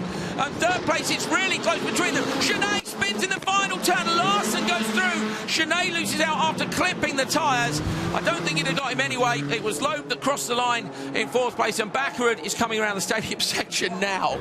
If you are new to Rallycross and you've just seen that, and you don't like it, you will never be converted. Yeah, good shout, guy. Great race, brilliant race, particularly for Larson. Outstanding. That was the manoeuvre. It was, wasn't it? 6th to 3rd. If he hadn't got the 2 Peugeot, so here's the start guide. Haikkonen hooked it up. Loeb managed then to move to 3rd. This is really clear. Look at that. I think Genet tapped Loeb on the way in there. Yeah, it's quite natural for that to happen. It was nothing big, just a little nudge. You know, it's very difficult to judge your braking points. Remember, 600 horsepower under your foot, and obviously accelerating to 60 in less than 2 seconds. You've got to stop them as well. Lovely pass by Loeb. We saw some of this yesterday. Really clean pass, and that was a very fair, clean pass. This is the manoeuvre here.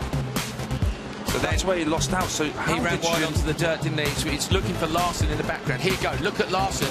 Just turns it in tidy. These two are swapping amongst themselves, and that's it. And if it hadn't been for that, Larson wouldn't have been near enough to Baccarat. Baccarat, we know, had a problem because he was 20 seconds off at the back. Low, climbing the tyre bales. Yeah, it's Larson, guys, 6th to 3rd. So Larson, having come 2nd in Portugal, makes the final again. The winner from Argentina is carrying form into this season. It was handed to him, wasn't it? Because the teammates were fighting and obviously just lost out. That's how important it is to be in the top 3. Great stuff from semi-final number 1. Haikkonen takes the win. Ekstrom in 2nd, Larson 3rd. You can see the championship points down the side. Loeb, Genet and Baccarat get some points, but they will go no further this weekend. I'm sure the crowd will have enjoyed that. Sizable crowd, as you can see. Solberg has pulled up onto the grid on row 2, which is important because, as you'll have seen, they were frantically working on that car. We know he had that problem yesterday. Basically, the engine stalled in the middle of the track. That sent him sideways. Loeb clouted him really hard, and Solberg's car was broken, but he'd done enough already. So even with that DNF, Solberg qualified in 7th place. So 6th place, in fact, once Hansen had been excluded. Here's the lineup for semi-final number 2. Johan Kristoffersson on pole with Balmanis alongside him. Solberg, the world champion. Kevin Eriksson, one of the new young drivers next to him. And on the back row, Liam Doran in the Mini and Ken Block in the Focus RS RX. Nice for Block to make it through to his first semi-final. When he came to World RX a couple of years ago, he did very well. He got a podium, and I think it was a 4th. Can he get a decent result here? They're still learning the car. On board with Solberg, we know he's got problems. Will he get it away from the line or not? Thumbs up, the air horns are on, the lights are about to come on. Really long hold. Thought they might have bought that one. Doran hooked up the back row. Balmanis gets wheel spin. Solberg's up the inside of Baumanis. Christophersen's down into turn one first. Contact behind Solberg into the back of Christophersen, and behind him Baumanis runs into the side of Ericsson. Oh, tyre smoke from Christophersen, so maybe big damage. Look on the inside though, Ericsson with Baumanis and Doran, and around the outside Ken Block's going to try and go up from 6th into 4th place. He's going to get blocked out as they go into the left-hander. Ericsson's driving hard, needs to be, can he cut inside? This isn't going to happen. This isn't going to happen. There's too many. Well, it has.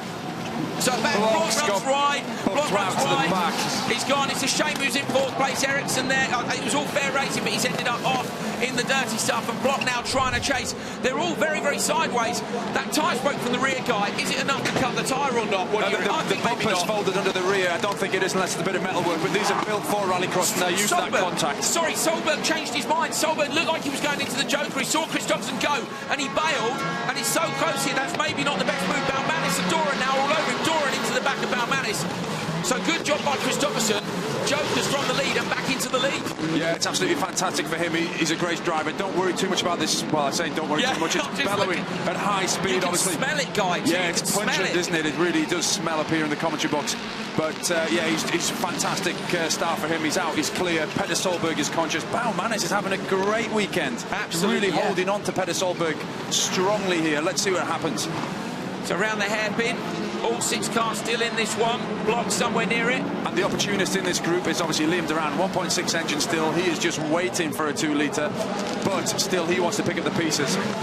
Good performance by him this weekend. We've seen him be out dragged on a few of the straights. He's trying hard in the corners. Guy Wilkes knows, of course, he took that Mini to the final in Linden Hill last year. He knows it handles well. Christophersen's got Solberg right up behind him, but Solberg hasn't jokered yet. Neither's Baumanis in 3rd place. Everybody else has. Doran has to look up the inside of Baumanis as they go round towards the final corner. Can't quite go through. Liam really can wait, though, because if he's that near to Christophersen, look at the smoke. Is it going to last? He's got 3 laps to go. Yeah, it seems to be when he comes down that long straight down to the Sachs curve here at the Hockenheim ring, and not really anywhere else. It's obviously unloaded now. High speed, isn't it? High speed, more rotation, more smoke. A lot of weight in the back, obviously more friction, like you say. Really is smoking up. So Christophersen, this is all about, for me, whether or not the leader's tyre holds out right the way until the end of the race. It's taking quite a battering. He may know, they may have told him from the spotters tower. Solberg, Baumanis. Oh, it's flat. It's flat. Christophersen's rear left is actually flat. So that's a spot from Guy Wilkes out the window of the spotters tower. We think it's now off the rim, which would be why it's not smoking anymore. Absolutely. So he has got a big job to do. Luckily, it's an anti-clockwise circuit, so he can turn left more than right. But in the hairpins, this is going to be an absolute handful. Listen to the crowd. The air horns are going up. They're loving it. They can see Christophersen is in trouble. They can smell blood. So can Solberg. Solberg's going to come around the outside. So can everyone. Trying to do the hero job here and hold on. He's got 2 laps to hold on for. If he can do this, I'm going to personally give him a medal. Baumanis, though, has got up the inside of Solberg. So Baumanis has passed Solberg. Christophersen trying to hold on to it. Solberg's done Baumanis. So Solberg's done Baumanis. Baumanis on the inside. Liam Doran looks like he's going to go up the inside of all of them. Yeah, Liam Doran, like I said, opportunist, and they just got tangled. Petter's been jumped out. We will not be happy about that. This is only going to get better. Oh, Christophersen sideways, so struggling for traction. Baumanis wants to go through to his first ever front row if he can. But Baumanis is yet to Joker. Baumanis to the Joker at perfect timing because we know Christophersen's struggling. Here we go. Can he get the traction on? Baumanis is coming out. Baumanis trying to come in front. Christophersen. Oh, contact between them. Christophersen. Baumanis over the gravel trap on the inside. Liam Doran's with him too. There's 3 abreast over the finish line. Solberg runs wide. It's still Christophersen. Now Doran's into 2nd. Baumanis down to 4th place. This is unbelievable, but that was so opportunist because Christophersen backed them up. Look at Liam having a look at Petter. This is really cheeky from Liam in a 1.6 engine. He's having a go. This is unbelievable. This is possibly the best semi-final I've ever seen. We've never seen so much overtaking. You don't get this in other motorsports. Don't need the Joker lap to pass. Doran's done it now from Christophersen, so Liam could win this. He could. We could see Liam Doran after 2 torrid years going through to the front row. I'd love to see it happen. But be sensible, Liam. Christophersen, though, with the hero drive here. Absolutely don't underestimate how difficult it is to drive that car with an absolutely flat tyre. He is really under the cosh. He is feeling the pressure so hard. They're breathing down his neck. There's no gaps between 4 cars here. You know, it's only going to get more concertina. They're doing a... Christophersen actually is doing Petter a favour by slowing the other guys up, and Ken Block. He's done it, Doran on the inside. Doran's gone through Solberg's had a look as well, so Solberg's got on the inside of Christophersen. Christophersen now desperate to hold on to 3rd. Side by side, Block might make it through to the final looks so Block goes through. It's 3 Monster Energy drivers, but Kristoffersen tries to outbrake him on 3 wheels. He's had a look up the inside. Block, though, has done it, so Block goes through and the rear end of Kristoffersen's car destroyed, Guy. So should I say exactly that? Ken Block is flying the flag for Hooligan Division Racing this weekend here now that Bakker is out. But that was Block's only chance, really, and it was only Kristoffersen's chance to get back. Block having a look now at Solberg, so Liam Doran is coming round in the 1.6-litre engine Mini. He's down 400 cc's, but he's up on talent here. Liam Doran looks to be going through. Block is having a look at the world champion in front of him. So yesterday, Block was in 13th. Hansen out, Block just scrapes in. Looks like he's going to go through to the final. What a semi! 1 corner to go. Liam Doran takes semi-final number 2, followed by the world champion Solberg and Ken Block. I have never seen a race like that in any motorsport. What a race. Unbelievable. I hope you enjoyed that at home as much as we did here. That was mega. Ericsson over the line. Balmanis, what happened to Balmanis? Remember when they came out, the choke emerged, he got dumped into the tyres on the inside, and that's what gave Liam the chance to go out in front. Like I said, Liam was the opportunist, and it all played into his hands, but don't take anything away from him. He drove the car and he put the car there to be able to take advantage of the others fighting, and obviously Kristoffersen's puncher. Here's the result then, semi-final number 2. Liam Doran takes the win. Absolutely brilliant drive by the British Bomb. He is back. Peter Solberg in 2nd place and Ken Block in 3rd. It's a Monster Energy lockout on the top 3. Kristoffersen, I kind of wanted him to make it on 3 tyres. It was such a good effort. Ericsson and Balmanis too. I think they all deserved a place in the final, but only 3 can go through, and that was epic. Incredible stuff, absolutely incredible stuff. I don't even know where to start with everything that happened in that race. Obviously, if it wasn't for Kristoffersen backing the field into each other, we probably wouldn't have seen the passes, but proved that you can pass in Rallycross without the Joker lap, which is great, Guy. There was a lot of bumpers left on the track, but it wasn't really from contact of car into car. There was a lot of action into tyres, and 3 cars abreast. You don't see that in any other form of racing. 3 cars abreast with an even chance of taking the lead out of the corner multiple times. It's fantastic. It's fantastic. The Joker and the Standard Lab here are pretty close on time, and so we're seeing the drivers go, I've got to pass. I've got to make a pass. We do see it in the semi-finals anyway, because, of course, here we go. Replays from semi-final 2. But what's going to be in here? We haven't got enough time. We need to see the whole race again. That was the contact, I'm afraid, that cost Kristoffersen the race. Absolutely. You can see there's a piece of metal just sticking out underneath the bumper, and obviously maybe that cut in through. Just a matter of time. I thought it might not have been so serious, but it was. Sometimes you see, don't you, just the initial bit of the tyre rubs away and they're OK. This was Block's opportunity in turn 1. Then he got the contact, which pushed him wide, and we thought it was game over for him. Kristoffersen's tyre's gone down by now. That was when the tyre spoke. OK, didn't quite stop, but nearly stopped. And again, you like what you said, guys. Down the inside of Balmanis here, then he gets pushed out again, so he was into 2nd, then into 4th, within 35 metres, 40 metres. Off the Joker lap, Balmanis here trying to come through. OK, this was the problem with Balmanis. Into the gravel, back on. Contact then from Liam on his right front. I think broken steering for Balmanis. There you go, and I reckon he peeled off to the right, which is why we lost him. Doran all over the back of Solberg, and up the inside of him here. Did he make it stick? I can barely remember. I think he did. And Block, Block from 13th to 12th just scrapes in. Now he's in the final. Yeah, lap times actually don't matter in the semi-final. It's just about being in the top 3. But in actual fact, they were really about the same times as the previous race, but there was so much more action. So the cars are in the paddock. They have a very, very short time to get these turned around and get them back out again. Heikkinen going through. I think it will be Heikkinen on pole. EKS running around like a mad thing. Guy, you've gone through this process. It's a short gap between the semis and the final. Yeah, it is, and even shorter here at Hockenheim. It's just such a tight schedule to run 2 semis and a final in the whole package that is obviously run under the DTM umbrella. It's an unbelievable weekend for the spectators. And so far, an unbelievable weekend for us. Stay with us. We've just got the final to come. Who's going to win round 2 of the FA World Rallycross Championship 2016?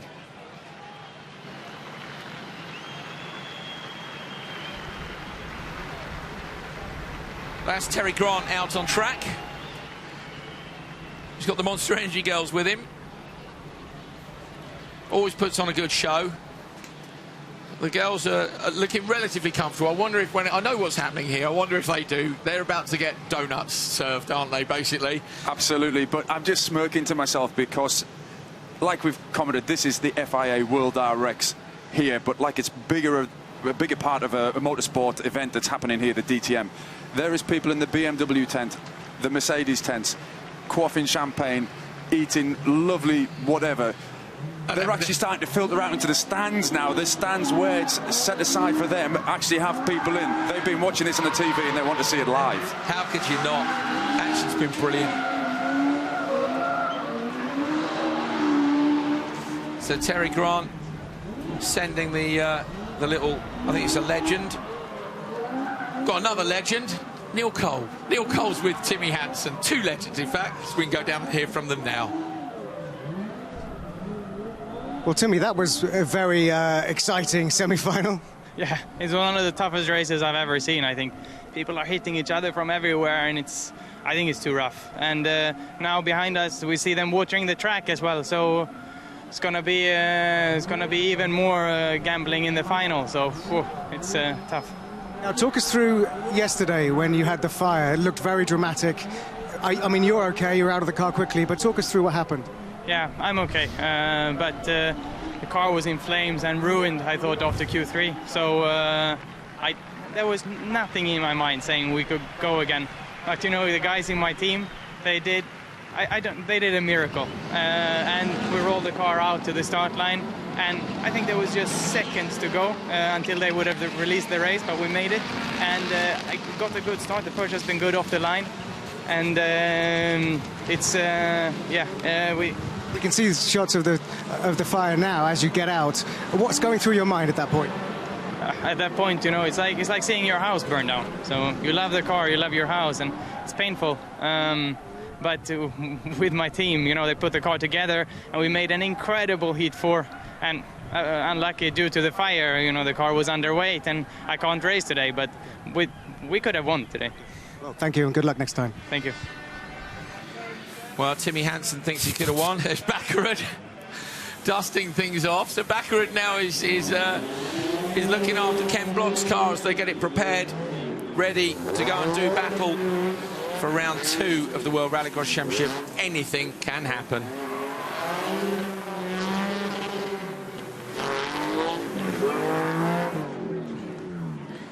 Andreas Baccarat dusting off the wheels of Ken Block as we approach the final. So Baccarat out, Block in. Roles was reversed from last week. Baccarat managed to make it to 4th in the final. Can Ken Block do the same? The fans are looking forward to it. At the bottom of your screen, you can see some of the tweets that are coming in. P11 and a slot in the semi-finals. We'll take that, say JRM. I think they'll take a row at the front row of the grid is what they'll take now. Sensational second semi-final. There's nothing else like World RX. You're right. You're right, there is. I feel very privileged to be here talking about it. I really do. Brilliant, brilliant racing. Fantastic. Terry Grant continues to entertain the crowds here at Hockenheim. Monster Energy girls are heading towards the grid, and if you think it's just not that long since semi-final number 2, the teams are all hard at work and trying to get things ready. Well, we've got some wonderful starts from the course of the weekend. Of course, the start's going to be very important in the final, but here we go. Have a look at some of these starts from the weekend. So Nitish with not a great start there, but having a look, talk us through some of these guys. Only a few cars here, so it's not such a bundle. Yeah, it's a very wide corner, but actually a very narrow apex to get it right, especially with 5 cars abreast as we start in the qualifying. We don't start with a grid formation. And as you can see here, it is a chance for everybody. Obviously, if you're in the inside in pole position on the left side of the grid, facing forwards, it's a very tight corner. If you're on the outside, you might stand a chance of doing, I thought we were going to see Kristoffersen. Yeah. The Kristoffersen one, that wasn't the one. Johan Kristoffersen does an absolutely stonking manoeuvre right from the outside across the front of everybody. This might be it here. Kristoffersen, watch this, all the way round the outside. No, it's not that one either. Toppy, your pole position for the final. Matthias, you're right behind him with Liam in the mix. You're probably quite glad that you weren't in that semi-final, aren't you? Yeah, I think our semi-final was quite all right. I saw Matthias on the mirror, so I know he's a fair guy, and I think we get good points for the team, but now we need to manage to make a good final also. And Matthias, amazing job to be able to switch brains from DTM to this. What's the secret? Yeah, a lot of good homework. Now we will see. It's time for the final.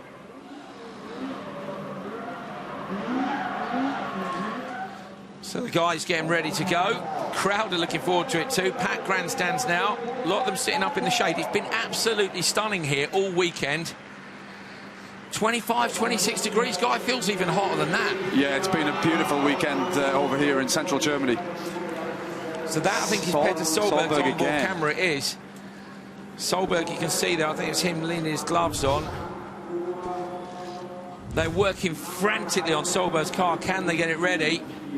Neil Cole's in the paddock, and he's managed to grab another one of our finalists. Liam, I have to say, it was an incredibly impressive drive, especially in this car. Talk us through it.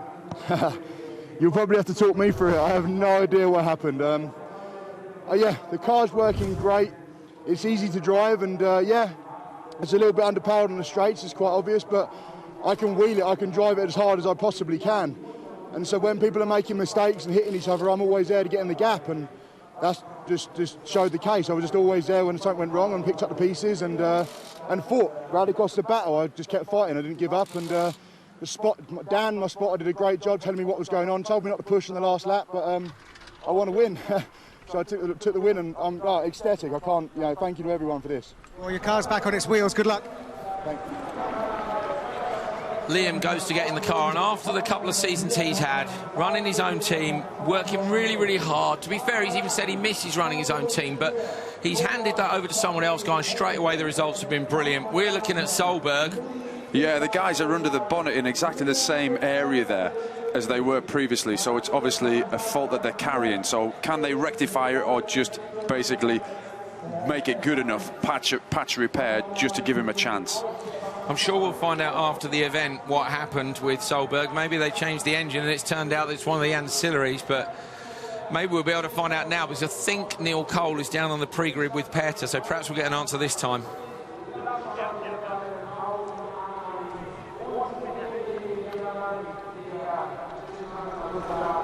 Well, maybe not, I think. Maybe not. Same as before. Neil trying to dive in, but can't quite get in time.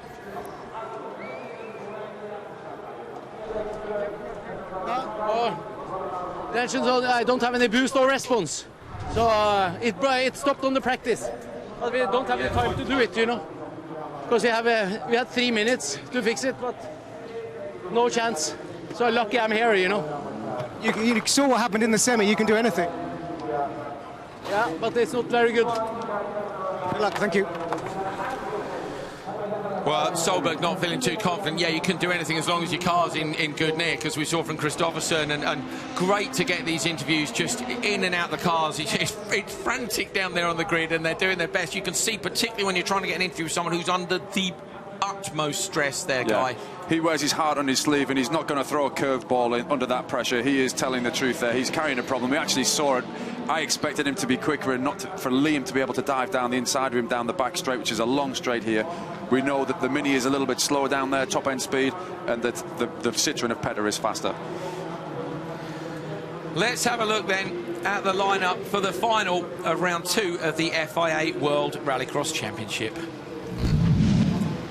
On the front row, Topi Hakkinen and Liam Doran, the British bomb. What a drive in that semi-final.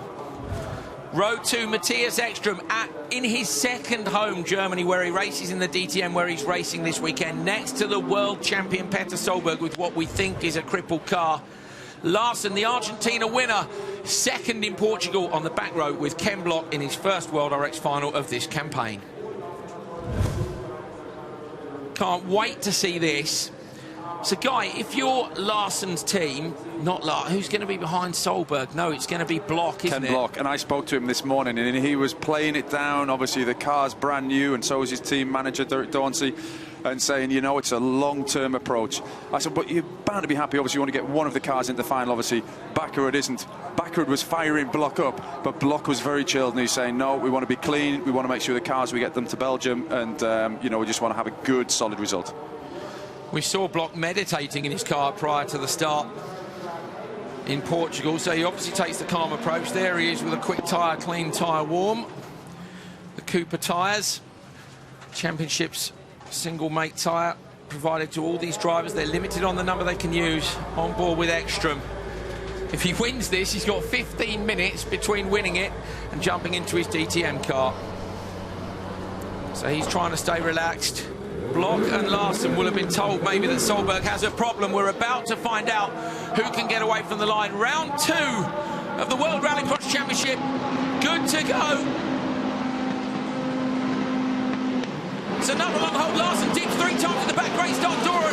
And it's Ekstrom moves up the inside of Doran, though. So Ekstrom's got Doran on the way. It's turn 1. Block's come all the way around the outside from the back row, but Block gets a nudge from Doran too, so he moves wide. Hakkinen across. We've got tyre smoke coming from Ekstrom. So Ekstrom with a bit of tyre smoke. Solberg, Doran, Larson all gone defensive. Ken Block trying to go around the outside. He tried to do this in semi-final too. Can he make it stick this time? The Hoonigan is sideways. He slots into 4th place, but Larson's up the inside on the way into the first hairpin. 3 cars abreast. He gets pushed wide. Doran's gone off. Doran back into the side. Larson.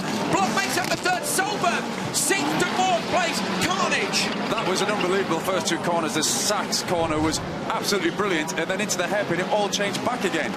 Monster Energy Supercharger Award to Tommy Hakkinen. He was the man who was first into turn 1. And straight into the Joker lap. Hakkinen goes into the Joker lap. He wants to try and defend that lead. Ekstrom's going to try and outgas him though. Ekstrom might be close enough this time, but Hakkinen's got more exit speed. Hakkinen Block makes it through to 3rd place. Block's joking on the first lap too. Great job by him. And Block now all over the back of Ekstrom. So Ekstrom coming under pressure from the Hoonigan. Ken Block looks like he's on top of the focus guy. He'll be fired up now, no matter what he told me this morning. You know, when you've got your helmet on, that's when the adrenaline starts pumping and you're going to give it your best. They're actually in a clean race now, the front 3. Petter's car looked quick, actually, off the line and down the back straight. So, is it a problem that's maybe not going to last the whole race? Let's see. That was Loeb, I think, and Kevin Hansen who were watching from the side. They'll be wishing they were in this one. Absolutely fantastic action. There is your rear guard.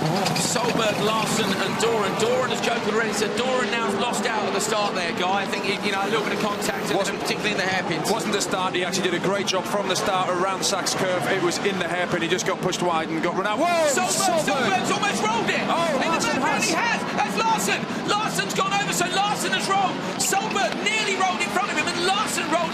He's obviously trying to. Larson reverses out.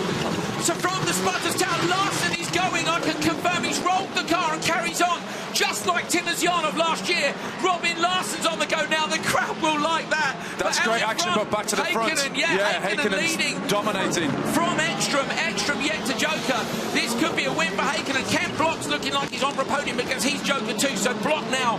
Guy, he's got to tidy it up and get on the back of Ekstrom, hasn't he? He has, and Petter obviously has the hammer down it with this problem. How big or small, we don't know. But on board with Ekstrom there, you can see the dust being kicked up from Hakkinen. Hakkinen has the clean track. This is worse than what he'll actually see with his physical eyes behind him. But yeah, back into the Joker area here, onto the gravel. Ekstrom might Joker now, yeah, the line looks like it does. Ekstrom into the Joker. Where's he going to come out? Hakkinen is leading and has Joker already. Ekstrom's going to carry more speed off the Joker. He's going to try and go around the outside. Ekstrom around the outside of Hakkinen. Ekstrom into the lead. Hakkinen was just left standing, so through the left-hander, and the crowd went nuts for that. There's some Ekstrom fans here at the DTM in Germany. This could be quite a weekend. Unbelievable. This is absolutely fantastic racing. Fastest in FP3 of DTM earlier on this morning. Ekstrom passes his teammate cleanly for the lead in round 2 of the FA World Rallycross Championship. The ticks down the side of the graphic top left show you that everybody has jokered, but don't let that fool you into thinking there'll be no passing. If you watch semi-final 2, you will know it is on. So Ekstrom from Hakkinen. What do you do now, Guy, if you're Hakkinen? Follow him in? I mean, he's going to look for a mistake, but he's never going to hit him, is he? Oh no, he's never going to hit him. It is Ekstrom's team after all, but I don't think that even comes into it. Tommy Hakkinen is an experienced rallycrosser and racer. He knows he's lost now unless Ekstrom makes a mistake. He will look to follow him to the finish.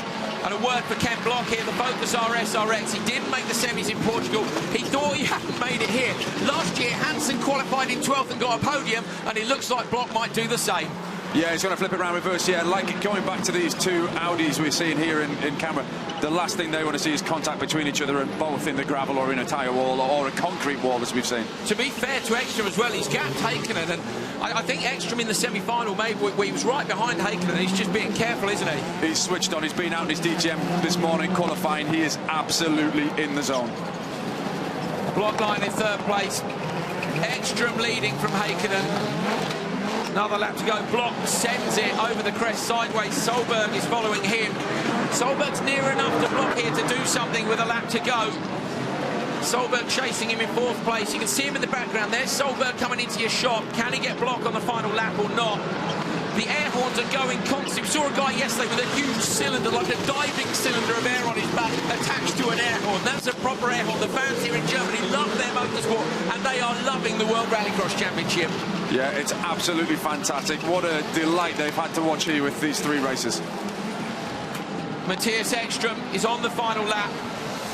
Block is still holding 3rd. What do you think about Petter? I think the gap's too big, but you never know. It's just a mistake. Ken's spotter will be telling him he has enough gap. Just keep it down the middle, nice and neat round the hairpin, which he is, just off your shot. And, you know, it's going to be nervous. He's going to have sweaty palms. A podium in their 2nd race of the year for Hoonigan Division Racing is going to be absolutely fantastic. Matthias Ekström is looking at getting the dream result. We're on the last lap. He's got 2 corners to go. Ekström, who is double driving, completes the dream story for Audi at home in Germany. Matthias Ekström takes round 2 of the FIA World Rallycross Championship. It's a 1-2 with his EKS teammate Häkkinen in 2nd and Block on the podium from 13th in qualification. Absolutely fantastic. And Larson, if you wanted to know, has just come past us in the rolled Audi. He's just come past the spotters tower, and the crowd are going nuts for him because he's going to finish the race, even though he smashed the car to bits. Here he comes. Good on you, Robin. He's a serious rallycrosser, isn't he? He does not know the words give up. Brilliant. Podium finisher, remember, in Portugal in the 1st round. He finished 2nd. Fair play to you, Robin Larson. Yeah, round of applause. Oh, wow. Matthias Ekström passing his teammate Häkkinen to take the win in round 2 of the FIA World Rallycross Championship in his 2nd home Germany, Audi's home ground. A 1-2 for Audi. He'll be hoping he can do the same in the DTM later today. Häkkinen 2nd, Ken Block with a brilliant 1st podium for the Focus R SRX. Solberg, the world champion, managing to get a result with an injured car. And we've got Doran and Larson with the roll. We might be able to see some of those rolls in this action here. Go for it, Guy. Yeah, I wanted to watch Liam Duran here in this 1.6 Mini because he does a great job of getting up. And this is what rallycrossing's all about. They go into Sachs curve and they do a long left-hander. After this is off the line. Long left-hander, and he manages to get up here, and then he gets pushed out again. So he went up to 3rd and then back to 4th. And that's what it's all about. If you Petter sneaking up the inside. If you do not dominate the perfect position on the track with rallycross, you can end up in the wrong place. Right, watch the outside here. Solberg has hit the wall. And then Larson, I think, is trying to avoid Solberg, because Solberg bounced out the tyre barrier. He's got nowhere to go. Rolls the car and carries on. Timosyanov did that here last year, not 100 metres from that spot. I'm loving the 2 hairpins, guys. Well, this is the pass. So watch Ekström. Look at this. And he passes on the opposite side. We've seen people stick it up the inside there, but that was a great move. He flipped it and went the other way. I think Toppy was actually thinking if he carried speed out of there, that he would have blocked Matthias off. And I think Matthias actually lifted and took the other line and did him on the outside. Great manoeuvre, completely clear. Fantastic, fantastic drive. It's Matthias Ekström who takes the win.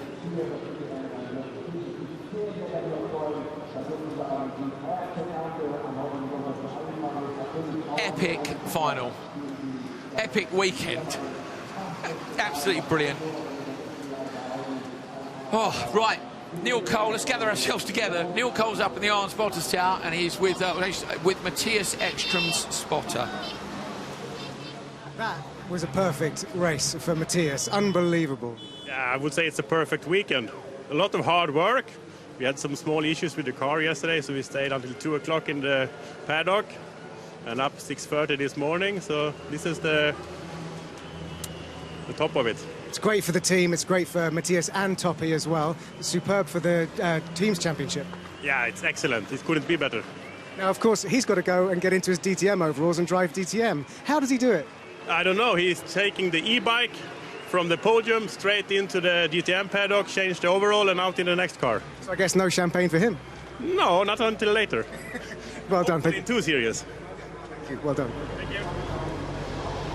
Ekström hanging out the side of the car, waving to the crowd. Don't fall out. You've got a bit more driving to do later on today. So they're making their way. In fact, Ekstrom's pulled in. We can see him in the front of the spotters tower. You're looking at Haken, and they're about to turn right in front of the spotters tower. What a reception he's getting in Parc Fermé from his team. Fantastic to see. Oh, it's great. It's absolutely great. He'll be so pleased. He'll be so, now he's got to come jump into who's your money on for pole in the DTM, guy? He has to wipe that from his brain. How do you do that? It's great. You want to, you know, live on the memory of a win for a long time.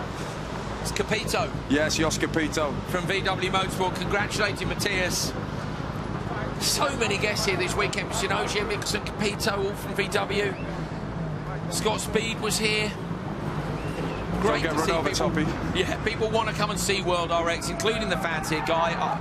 I've had a brilliant weekend. It's a different one with the way the schedule works, but look at this. I love doing this, but I prefer to be in the race. You will be soon, mate. You will be. A couple of weekends' time, you'll be able to see Guy back in action at Linden Hill, end of May. He'll be there again.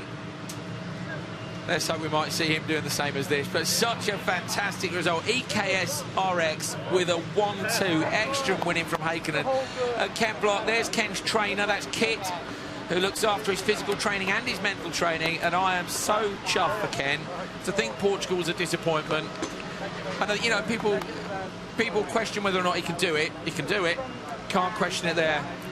Really, really good drive, Ken Block, to make it through. Lots of people making the most of their opportunities there. Fantastic stuff.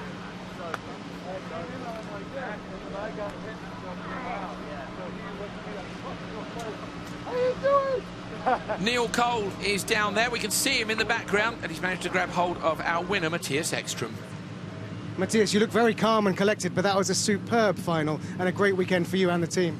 Yeah, I think I've never been more happy than now. In the past, you know, there have been loads of pressure trying to perform, but having Topi as a teammate makes my life hard, mate.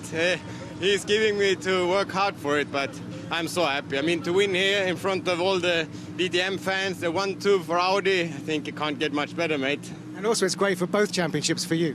Yeah, I mean, you know, I will always race fair, hard, but with Topi, you know, I don't want to bang doors and stuff, so I had my chance with the Joker, and that was very close, but still we got out in front, but a tiny margin, so I'm really excited. Well done, thank you. Thank you. Woo! Matthias, very, very pleased indeed. Some of the fantastic action from the final. This was Solberg running wide. We can't see it because of the dust. Over goes Larson. Really hard to tell what happened there, wasn't it, Guy? Because I saw Solberg, then looked out the window. Because of the dust, I actually thought Solberg, because we saw him hit the wall, I thought Solberg's gone over and it was Larson. Solberg really slowed down to actually climb the wall. He definitely got it wrong, but we couldn't see why. I think he hit the tyres and that flicked the car into the wall. And he literally did a wall of death along it before he came off it. But in the aftermath, Larson rolled. Brilliant, brilliant job, Ekstrom, with that lovely clean pass on Haken. Well, here are the Drivers' Championship standings after round 2.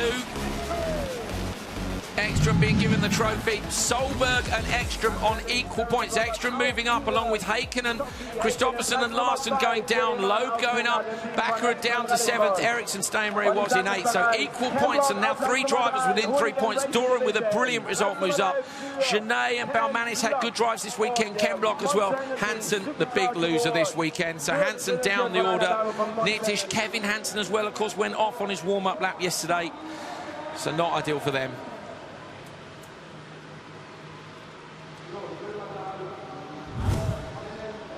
Clear up going on after World RX, sweeping the track for DTM.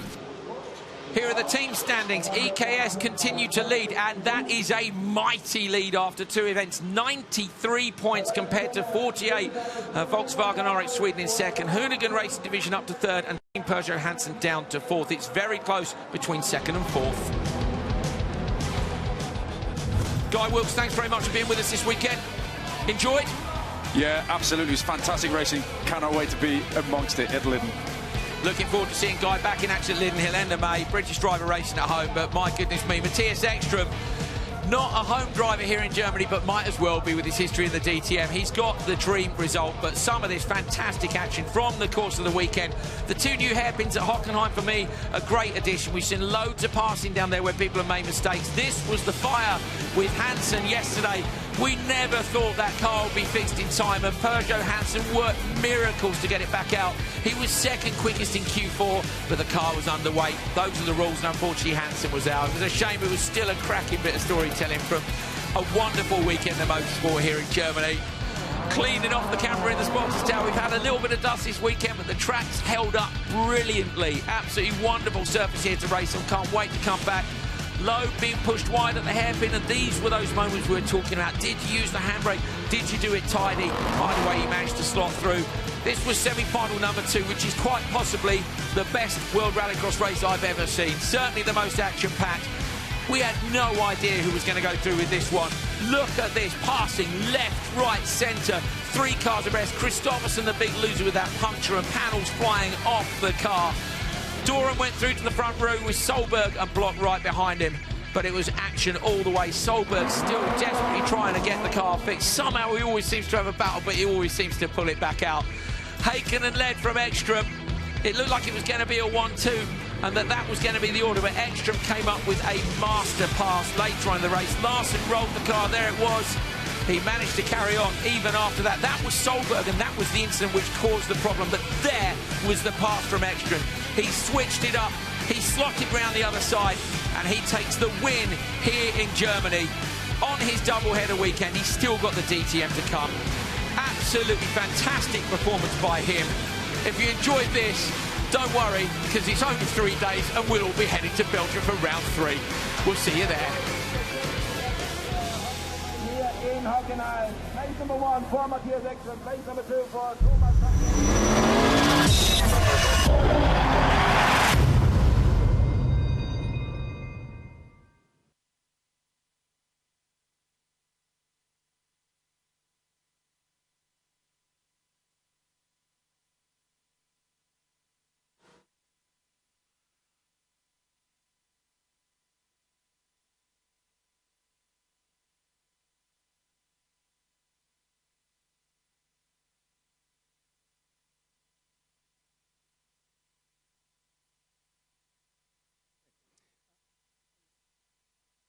Semis, made it into the final, and you made it onto the podium. That's incredible for the second event. Yeah, I mean, it's been a entire event, really just, trying to...